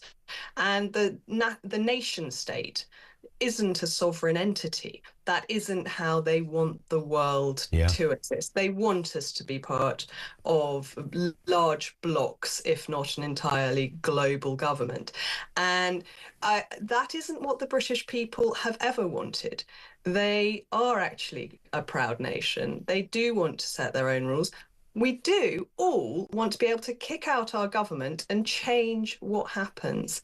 And we've had decades and decades of governments who've said, oh, that's not our fault. The EU made us do it. Finally, we're getting to a point where they can't always pass the buck onto European politicians, and we can hold them to account. We need to keep holding them to account, the ones we can elect and the ones we can boot out. Not let them say, look over there, wasn't us, we're just the good guys. But of course it might be Prime Minister Angela Rayner who is in the driving seat come 2029, and you can sort of imagine Ange going hell for leather on the old EU ticket. So it may be one of those things that Keir Starmer is merely building the hors d'oeuvre, the mood music, if you like. It might well be, but it's also one we just can't afford. He's already signed us up to the SPS rules, which will kill our farming. We've had great innovation in farming since we left the EU, whereby we can use different, better pesticides, fertilizers. We can use better crop genes to grow our food. That will all go out of the window. That will all now be banned. The same goes for our bioscience industry, where we are way ahead of the EU. We are compromising on energy. We're compromising on AI and the internet. And now we'll be paying £1 billion to restrict how we can produce goods here, whether they're sold to Europe or not. It matters. Even if you don't export to the EU, you're going to have to stick to these rules, and it will hurt our economy even more, which hasn't been great, but has been better than Europe's. Yeah, and yes, I was going to say, I mean, we don't need any economic advice, really, from the EU as a bloc. I mean, you've got a few pockets there. I think Switzerland, Poland are kind of rumbling along okay, but, generally speaking, it's pretty much a disaster zone if you want to look at the economics of it. Then, of course, you've got the democratic element, which I think is rather overarching and more than a bit of a powerful argument on this one. There was a vote. But of course, you look at the kind of rule taking again. Here we go with the rule taking and not rule making, rules on food safety, electricity trading, carbon emissions, this kind of stuff. And you seem to have to be cut from a certain cloth, don't you, in terms of being an EU leader, where you sort of morph into this uniformity, this groupthink. And Starmer is very happy in that place. You see him with Macron. You know, in any other world, they could be twins or brothers. You know, it's got that same... They are identikit when it comes to views on this. And the word global does seem to fire them up somewhat, as if intrinsically that is always a default and superior position for from autonomy. Absolutely. And I mean, we've seen this with Keir Starmer across the board, that he absolutely loves international law and seems to think that it's superior to British law, which actually is the legal system that most of the world turns to for good practice. But he thinks that the newer is better and the globalists are superior to us. Yes. And if we do look at the economies, since Brexit, Germany, the powerhouse, the absolute economic powerhouse of the EU, has grown by 5.8%. The UK, and I'm not saying our economy has been good, but we have grown by double that at 11.9%. And we can't afford to drag ourselves down into a trading bloc that is losing world relevance all the time. That it has gone from about a quarter back in 2000. It was down to, I think, about 18% in 2020. It's now right down at 15%. It's becoming more and more of an irrelevance. If we want to grow, if we want to be able to pay our bills, if we want to have a successful economy where we can afford to pay for things that matter to the British people, we need to trade outside the EU far more than with it. And I think one of the most frustrating elements of this is a lot of sort of stereotyping going on, that, you know, as if you are sort of, if you were pro-Brexit and voted Brexit, somehow you walk around all day in a pair of Union Jack boxer shorts singing Knees Up Mother Brown or Rule Britannia, interchangeable times. Or, you know, my point on this was largely a democratic one. But also this, you know, the EU is not a law of physics. If you're not in the EU, there's not some sort of reaction, some Newtonian reaction that occurs to a nation. You know, the last time I looked, India are not in the EU, Japan are not in the EU, Australia are not in the EU. The mere countenance that you have to be in it to succeed is... It's not only anti-intellectual to its very core. I mean, it's utter stupidity. It absolutely is. And the growing economies are not in the EU. And we do need to look to countries that might actually buy our goods and services. And if we look to America, whatever you think of Trump, we run a trade surplus with America. We export much more to them than they do to us. And with the EU, it's the reverse. Paying into a trading bloc with which you run a deficit, and we have done since 1999. This is not a Brexit thing. This is a structural, long-term situation. Paying for that privilege is complete insanity. Yeah. On that point, listen, great to have you on, Annunziata. Thank you for speaking with us as ever. Annunziata Rees-Mogg. She is, of course, head of communications at Popular Conservatism, former Brexit Party MEP. And that's where the Brexit argument got lost in so many different ways. I mean, there were so many parts to Brexit. And it was a difficult ask to, you know, even me doing this for a living, and I don't mean that brings me any great wisdom, other than... for a decade, I talked about little else and continue to do so. But it's a tough question. But you can simplify the question. You can really simplify the question over the EU. And I know that Julia has talked a lot about this as well. The first would be the democratic element of it. Is it democratic? And does a country function better with more bureaucracy or less bureaucracy? Because when you go into the EU and you put your feet into that particular puddle, then the bureaucracy goes off the scale. And you want to see largesse money spent in the most extraordinary ways. 2 parliaments. God, 2 of them. God knows how many bureaucrats and chiefs running this thing. It is vast. That's not to say that at some points, because remember, most people did agree with the original trading bloc that we had with the EU. Made kind of perfect sense. And, yeah, nearest neighbours and all of that. What's wrong with a harmonised trading bloc where there's commonality and basic agreement in obvious areas of trade and transactions? Yep, we all kind of get that as well. That's all fine.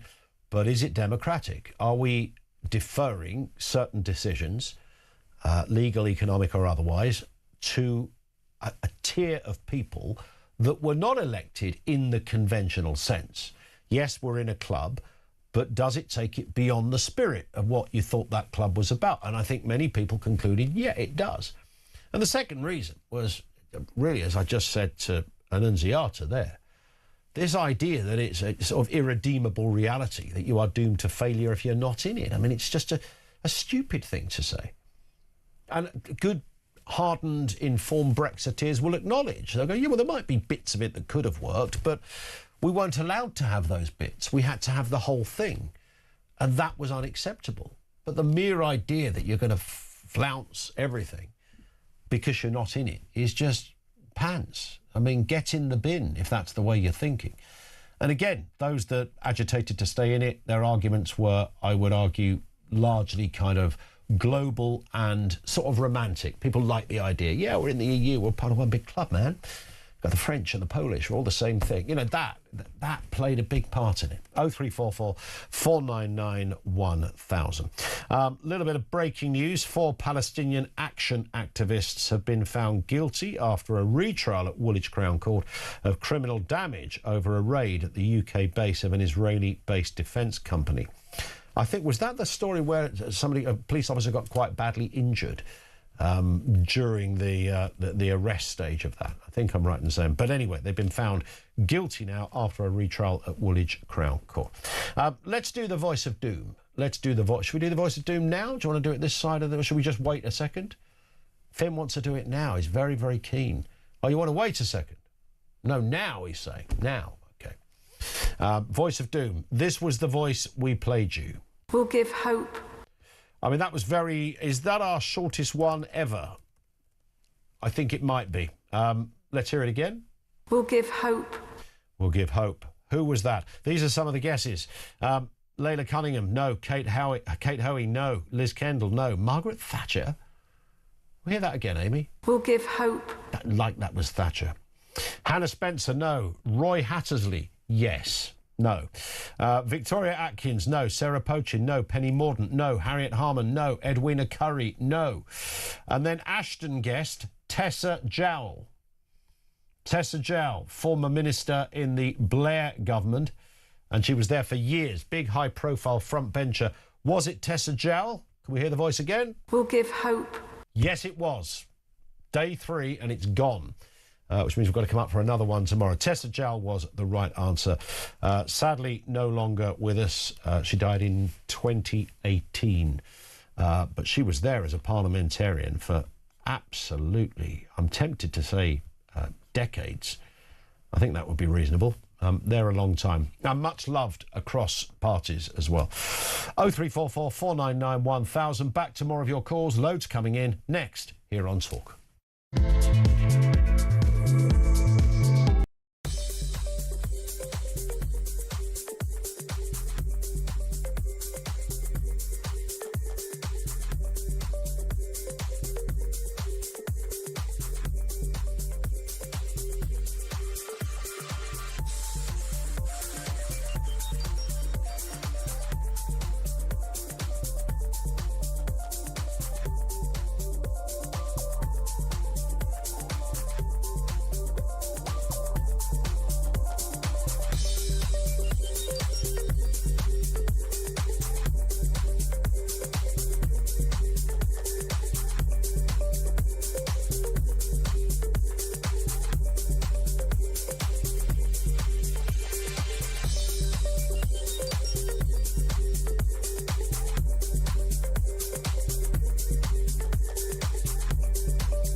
first arm of fueling anti-Semitism?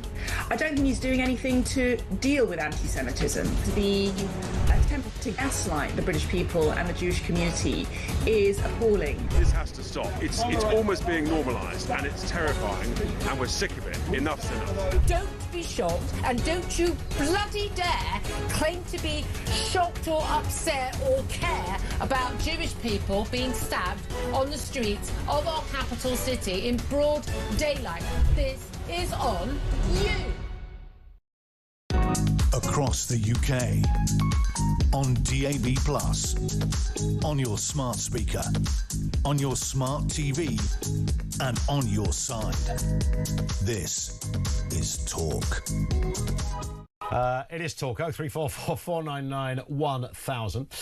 Vinny says, just listening to Ian Collins about families receiving benefits for children with ADHD and autism.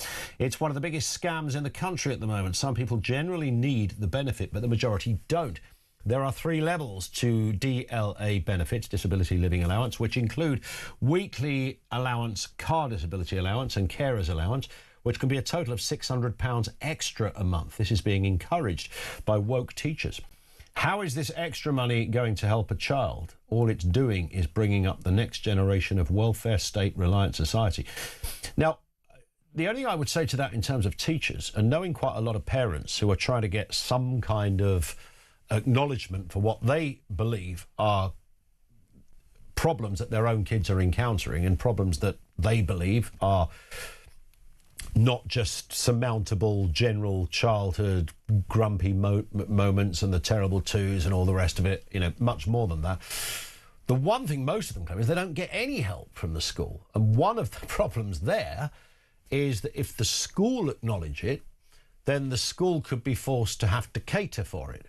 And if the school has to cater for it, then they have to supply other teaching personnel to do so, and that comes out of their budget. So it's not always a case that you just teachers will go, yep, go here, go there, job done, bingo, because the school might be left with a whacking great big bill if you've got an official diagnosis and the school are saying, oh, we can't provide for this kid, the local education department, usually at county level, can potentially step in and say, well, you know, it's your budget, you've got to do something with it. Let's go to Pav in Harrow, reference the EU that we were just talking about. Pav, good afternoon. Good afternoon, Ian. This just seems to be a recurring, recrudescent nightmare every time, you know, you put a radio station on these days. Overnight, a couple of days ago, when you guys don't transmit, I was listening to another one where they were desperately trying to extol, and I for one moment, thought I'd landed into a time capsule back in 2016. I thought it was May 2016, because it's so boring. And this is the problem. I mean, Lindsay Arthur said a lot of what I was going to say, but I just wanted to just pull up a lot of the mindset of these people, Ian, seems to be the fact that they're, and I'm not trying to be over patriotic here, you know, in case anybody thinks I am, but they seem to want to put the country down in the sense that they think that we're helpless and hapless without the EU. Just a quick idea, and this is just from an economic perspective before I get on to the rest of the argument. People are saying, oh, well, we need to go back because, you know, as if, you know, we're a small toddler that's going to run and fall and collapse. Well, countries like South Korea and Singapore in the last decade alone, if people, you know, want to really look into this, have managed to agree perfectly adequate and very good trade deals for themselves with much larger countries, for example, than themselves. And they, the last time I checked, weren't part of the EU. You obviously alluded to places like India and everything else. She mentioned America. Well, we've run a trade surplus with them. We've never had a trade agreement with them whilst we were in the EU. That managed to work in well over 200 billions worth of trade with them. And this is the problem. To me, there just seems to be, as I was saying to Faith, it just seems to be an element of nostalgia and archaism. An archaic understanding of where we are. The 20th century after World War II was a good time to be part of that bloc because it was in 1970-71, it was 40.5% of the world's trade. It made sense. We were, you know, still in a social post-war reconstruction phase. And even though I probably wouldn't have voted because I just don't like the EU, I can understand why people went for it. But as the 20th century wore and we're in the 21st century, to me, it's almost like going analog in a digital world.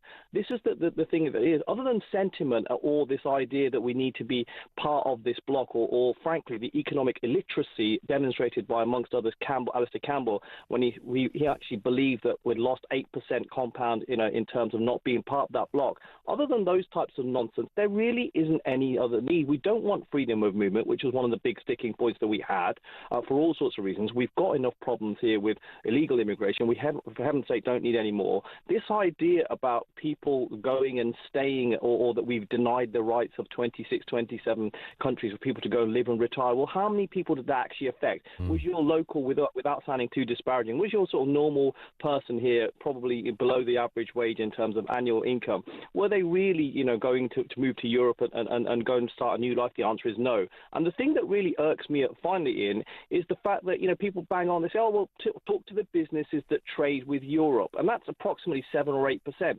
Well, fine, you can talk to them, and I'm sure, the extra paperwork and the extra checks won't have helped them.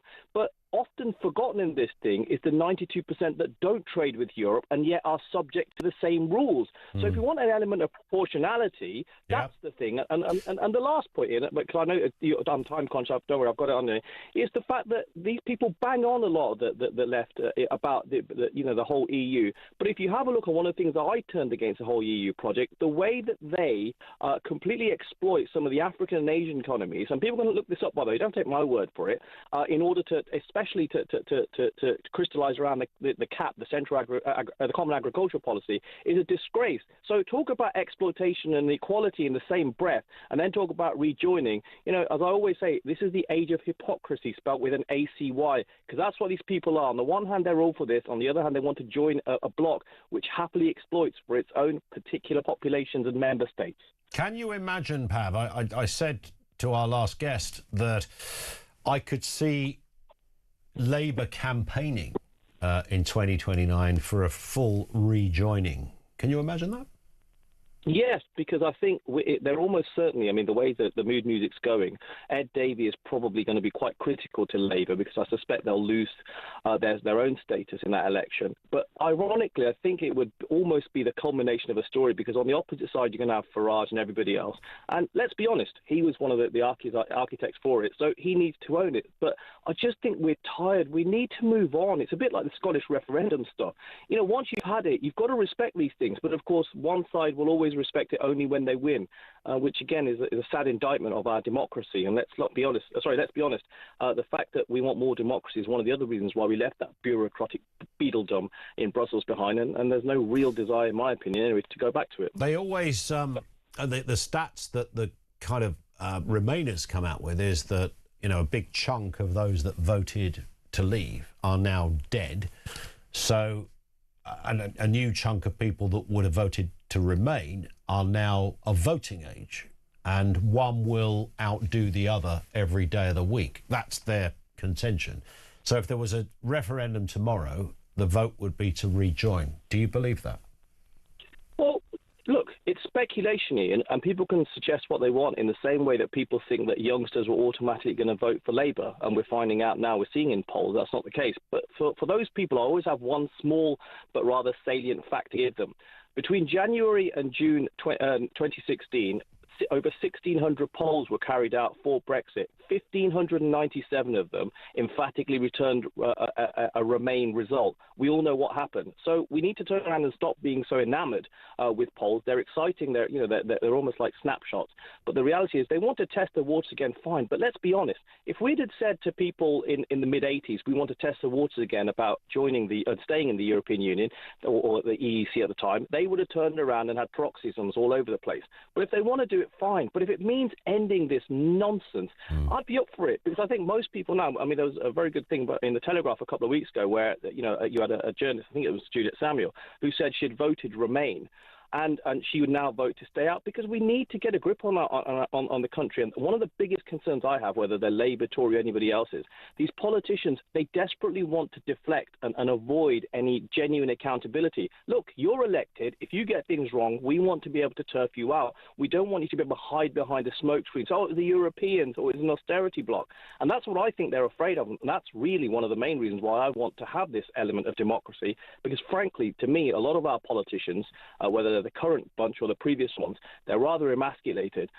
They're in a political sense, of course, and they're just afraid to turn around and actually, push the whole idea and notion of our country and nation, and to take it forward. And that's what we need. Indeed. Pav, great call, as ever. Thank you. Pav in Harrow. That's the point, isn't it? It's growth. We haven't had any growth. When people talk about us being the 6th or the 7th biggest economy, that kind of betrays the reality of where we are. In terms of growth, we've had none for, I'm tempted to casually say, for 15 years or something. Since 2008, since the financial crash. And there were people at the time, I remember, who was the governor of the Bank of it? Was it Eddie George? I can't remember who it was back then, said that, OK, it's 2008, the next general election will be 2010, and whoever gets in is going to have to preside over nothing growing. And that'll be the case for a generation. Now, that was predicted. I don't know how other countries usurped or swerved that. I don't think they all did, and those that did might not have done significantly so, but certainly that warning was there back then. Now, that shouldn't be a get-out-of-jail-free card for all governments since 2008, because that doesn't work either. It might explain some of it, but we've had no growth. So how do we get growth? Is it AI? Is that, given the enormity of AI, and it's, so huge that you could sit here for 20 months and not be able to touch the sides on the implications, the ramifications, the potentials and all that goes with it. So is it that? Do we throw all of our eggs almost into that basket and find a way through that other countries are not doing? Rather than monkeying around with windmills and solar panels, stick the same amount of effort into AI and all of the tentacles that AI has. Would that work? I know there are government advisors, or there are people around this area that have advised governments in the past. There's a guy called Matt Clifford who speaks really well on this, that thinks that could be central to the growth in our economy. Almost the answer to our prayers, our woes, if you like. 0344 499 1000. Thank you to Pav. More from you on the way. Just gone 3:30. This is Talk.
Across the UK, on DAB+, on your smart speaker, on your smart TV, and on your side. This is Talk. This is Talk 22.4. Kevin O'Sullivan, of course, after the news at 4. We'll chat to Kev before then to find out exactly what's going on Drive. It's going to be a busy show, I can tell you that much. Now, new industry figures show that 161 pubs closed permanently in the first 3 months of this year. Now, that's unacceptable in itself. That's a 26% increase from last year. Now, this resulted, of course, in job losses, estimated to be 2,400. Meanwhile, The Telegraph has revealed that the cost of a pint of beer has now hit 10 quid in London for the first time. Can you get your head around that? £10 for a pint. Me and a mate went for a pint, it was about 6 weeks ago, round the corner from where I'm sitting now. This was on a Saturday afternoon. We chose to meet round here because it was convenient. And the first pub we walked into, I think it was about £9.50 a pint. And he said, "Shall we go down the road? Because this is ridiculous." And I said, "Yeah, but we're kind of comfortable here. And what are we going to save? 50p a pint?" He said, "It's the principle." He said, "It's the principle." And then he whipped out a placard and had a protest in the pub. Then we both got arrested. No, we didn't. But he was very angry about the cost of it, and he wanted to move pubs on principle because it was over 9 quid. Well, we're now looking at 10. Michael Kill is the CEO of the Nighttime Industries Association and joins us now. Michael, good afternoon to you. I mean, let's start with that tenner a pint thing. I mean, I was looking at a lot of people on social media quoting what they remember first paying for a pint. I think the cheapest I saw was somebody who paid 18p. But even when you got into the 1980s, it was like 40p. Without a doubt. I mean, it's astounding the cost, but I think we've also got to look at this as a very complex issue. This is based primarily over the economic situation. Also, I think a lot of the prices are quoted from spaces in Mayfair, which, as we know, is an expensive region and at best. So I think when we look at it, I think figures from recent brewers and trade organisations suggest about £5 or £6 as an average pint price when you look across the breadth of the UK. The reality is over the course of the next decade, we are going to see it go up if we don't stem the operating costs that we're facing at the moment. I think we've a multitude of times I've been on your show, Ian, and highlighted the challenge around the cost of operation. But we also now have got the squeeze for consumers. The cost of daily living is going up dramatically. We talk about putting money back in their pockets, but the reality is we never talk about what's coming out. And this is this ever decreasing spiral of economic issues that we face both as businesses and consumers trying to keep their head above water and enjoy life. Yeah, and it could, well, it's as simple, isn't it? As you know, there might be people who work in a city, whether they're in Edinburgh, Manchester, London, wherever, a couple of times a week they might nip for an after work pint with some colleagues, not a big night out, but a couple of pints and then train or bus home. Many people will say, OK, I used to do it twice a week, I now just do it once a week. And they're the kind of drip effects, aren't they, on industries? It is. And with people just can't afford to go out as often as they want to do. That disposable income has been eroded. Businesses are having to put their prices up after fending off price increases for many years now, not just months, many years across multiple crises, both overseas and domestically, whether we look at taxation or whether we look at the cost of energy. So the reality is we fended it off, but we're in a place now where we can't ignore it. Prices need to go up to create a sustainable environment for many of these businesses. Yeah. So don't blame the businesses is the key message here. This is something that's been unavoidable. Yeah, I would imagine most pubs do not would in an ideal world, their business model would not involve charging that amount per pint. And as you allude to there, Michael, probably making very little profit specifically on the pint itself. But it does feed into that other story, as I mentioned in the intro there, that 161 pubs have closed permanently in the first 3 months of this year. And that's a big increase, a 26% increase on last year. And of course, job losses, 2,500 jobs gone. Listen, 2 pubs a day is what we're being quoted. We understand fully that we're under a lot of pressure at the moment. The fragility of the sector is absolutely beyond belief. We've lost something like 25% of nighttime economy businesses since 2020. So when you start to look at those stark figures, we have to really understand, what needs to be done moving forward. We've talked to the government very clearly about a VAT decrease, particularly in line with what Europe is doing, considering the importance that we have in terms of visitor economy, and also work-life balance. A lot of people come out, people in isolation for elderly people, accessible, people coming out and celebrating and being a part. It's really important that we recognise not only the community value of the pub, but also the cultural and social value of many of the businesses that we represent. Indeed. Michael, thank you for your time as ever. Michael Kill, he is the CEO of the Nighttime Industries Association. It's those little, when it comes to the cost of living, I was talking with the guy that cuts my hair and he said it's interesting. He said people used to come in every 2 months, now come in every 2.5 months. So that has a tangible effect on end of year profits. You don't see it like that initially. It takes a whole year of a cycle of a year almost for him to go, why am I'm seeing the same people, why am I down on the previous year by 20 grand or something? It's obvious. People aren't coming in as much. Even though I see them, they're choosing to get their hair cut less. And that thing of going out, of reducing that, the only group of people that don't really consider, like, cutting back are Finn, our producer, and his mates, because they just go out like, they just won the flipping lottery. He won't mind me... But if you're 24, that's sort of what you're meant to do. I have no criticism of that, partly because I did that and probably did it for much longer than I should do. And he's saving zero. So there you go. Here's what he did the other day, right? What about this? He won't mind me telling you. He goes to a pub. It's a bar. It's like 1 in the morning, or is it 2 in the morning or something? Goes into this place. And if you've had a social life where you enjoy nights out, you'll recognise the scene. I've been in 100 of these places. You walk in and it's about 8 deep at the bar, and you do the calculation. You think, based on what I'm looking at, 3 bar staff, 8 people, it's going to be 45 minutes before I get a drink, and it's 2 in the morning. I just want a drink. So he says to a girl at the bar, he sneaks through, says to a girl at the bar, if you get me my drink, I'll pay for yours. And she's like, yeah, all right then. So he can get his drink nice and quick, and it worked. It worked in terms of him getting his drink, got his drink quick. What he didn't realise that she was buying a round for him. How much was it, Finn? It was like 65 quid he paid for one. Because she was buying for all her mates. Now, she wasn't stupid. She thought, I'll have some of that. Who's this fella? And he wasn't being like over the top. He wasn't being like, he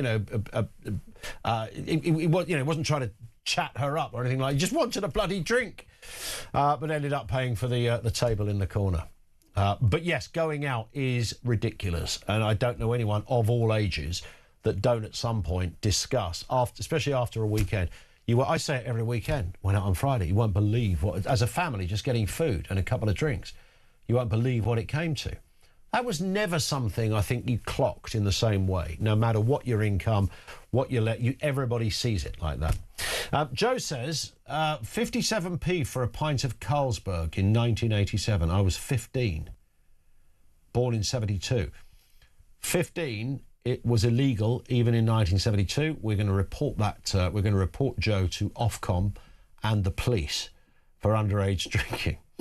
Keith in Shrewsbury says, what is worse than the price is the price of wine in a pub. My wife has always been a dear date, and her wine now costs 12 to 14 quid a glass. You see, there it is. You want 3 of those, 3 glasses of wine over an evening. That's not over-the-top drinking, and that's going to cost you nearly 50 quid for one person. And it's that. I took my eldest boy, just the 2 of us, went out for a bite to eat in a kind of high street eatery thing. And a glass of water, I think you'd probably get a bottle, was $4.99 for a water. $4.99. I don't know what wouldn't have been a massive, but I don't know what it was. Anyway, we just had tap water in the end. It seems stupid to pay 5 quid for that. So it's not about whether you can afford it. It's about whether it seems okay. That's just not acceptable, is it? 0344 499 1000. Back to the calls and where we began. Tristan is in Bedford. How are you doing? Yeah, not bad, Ian. Nice talking to you. You too. What have you got for us? So I suffer from Crohn's disease. Mm-hmm. I've had it since the age of 14. Now, I don't know if my parents tried to get disability allowance or anything like that when I was a child. I've tried so many times to get disability allowance, and I get told oh no, Tristan, you know how to manage your illness. You know how to look after yourself. You work full time, blah, blah, blah, blah, blah. So I don't understand how people can get it from being anxious or having, anxiety or autism. I'm suffering from autism as well. I'm considered highly functioning autistic. That's what I've been diagnosed. I'm high functioning autistic. Yeah. And I suffer from Crohn's disease, and I can't get a penny. So yeah, I mean, is that because you're an adult? Does the autism? I don't know what the. But say with Crohn's, I don't get it. But then there's some people who get. That is debilitating enough to affect going to work. Oh right? yeah, but I do work. But the thing is because I maintain my illness and I maintain to look after my illness and. And everything like that. They say, "Oh no, you can manage your illness. You look after yourself, etc." So I don't get anything at all. I still have Crohn's. There's still no cure or anything for it. You know, as I said to your research, I've had 12 blood transfusions. I've had stomach blockages. I've had strictures. I've had operations, but every time I try to get anything, I explain all this, and I still don't get it. Are you in constant pain? Not in constant pain, but sometimes. But I am in pain a lot of the time. And the thing is, I can't have strong painkillers or anything like that because what happens is I bleed. Right. So I can't. So when I'm having flare-ups and everything, I have to just sort of deal with the pain and try and weather your way through it. Yeah, but I still have to go to work and everything like that. I still have to pay the bills and everything. Would money? I suppose the question many people would ask, while sympathising with everything you just said, because I know we've spoken on this before, and it must be hell when things are at their worst. But would money make any difference to your Crohn's?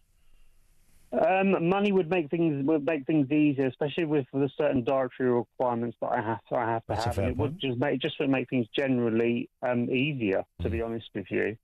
With rent, utility, all that kind of stuff and everything like that. That would make things a little bit easier. But the thing is because of other people can get it who have Crohn's, I can't get it. So what is it? What have they got? Some sort of Uber Crohn's? What's going on? What's there a pecking order of Crohn's now that we didn't know of? No, but I think it's a case. They've told me because I can look after them. Some people can't, look after their illness. Some people have to have district nurses and other things like that. But the thing is, So you can function, so therefore you don't sit in the. That's how it comes across. But then again, when I apply for it, if I sort of really lay it on thick, then maybe I would get it. But then again, you would get assessed for it, surely, and then they would see. Yeah, but how do they? I don't know how they. If you say I'm in constant pain, they can't say no, you're not, can they? If you tell them you are, and I know that sounds unfair, as if I'm suggesting people make it up. But I mean, I'd imagine a lot of people who were in an interview like that would say it's unbearable and it's there all the time, even if it isn't. There you go. Is that human instinct, or is that just devious? I don't know.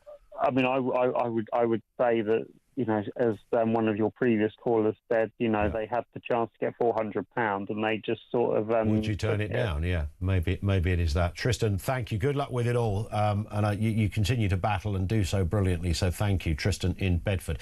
0344 499 1000. We'll talk to Kev in a sec because Drive is after the news at 4. He'll tell us exactly what is going on the show right here on Talk.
Starmer fueling anti-Semitism?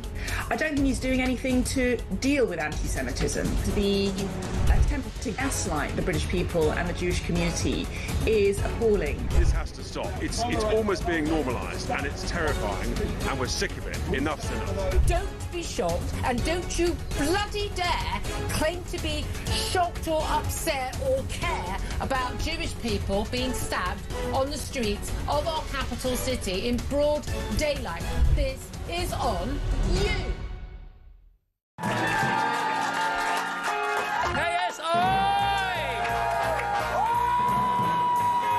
Kush Jumbo and Peter Capaldi! It just so happens that it's all "you're amazing." Right. Paul White! Sir Lenny Henry! I was face down and the dog sniffed my crotch. It was very, very embarrassing. Staying out for the summer. Across the UK, on DAB+, on YouTube, on your mobile, and on your side. This is Talk. This in from Frank in Bristol, who says, Ian, I started regularly going to the pub. The year I started going regularly to the pub, a pint of lager was 1 shilling and 10 old pence. Now, I don't even know what that means, but I can imagine that's naff all would be the interpretation of that. He says that's about 9p in new money. Can you imagine how funny that would be, walking into a bar and buying a round of drinks for you and 2 mates, and the barman goes, 18 pence, please. You go, what, sorry? It'd just be hilarious. No, I didn't order any crisps. Still 27p. Love it. Let's get a voice note on the EU. This comes from Kelvin. Good afternoon, Ian. Just on the decisions of rejoining the EU. They say it's to get better trade deals. I've got a question for them. What are we going to trade? We don't manufacture anything. We're not making anything. Nothing's being produced in this country. What are we going to trade? Fresh air? You know, this money that he's spending on that would be better off spent in this country, getting everything back up and running like we used to have. We didn't need the EU, through the 40s and 50s, did we? We did well without it. So why do we need it now? Anyway, have a good day. Bye. Nice one, Kelvin. Yes, we did manage to do it somehow. And the advantage we should be able to take is the fact that the EU is kind of a bit on its knees economically. So it will be this will be the perfect springboard in time to be able to show that you could do something. As I understand it, I'm no economist, and I'm fascinated by economics, but I know very little about the finer mechanisms of it. What I think I understand is that big successful economies tend to grow and grow relatively quickly, and relatively could be over the course of a generation. When someone has a big idea, and I mean a big idea, if you look at Elon Musk, look at it in small business. I say small, it's not small, is it, Tesla? But it was once. Having the big idea. So you're not going to come in and go, oh, I'm going to make cars with amazing wing mirrors or luminous number plates. Not that. You go, I'm going to completely change how you drive a car. They're all going to be electric. I'm going to completely change it.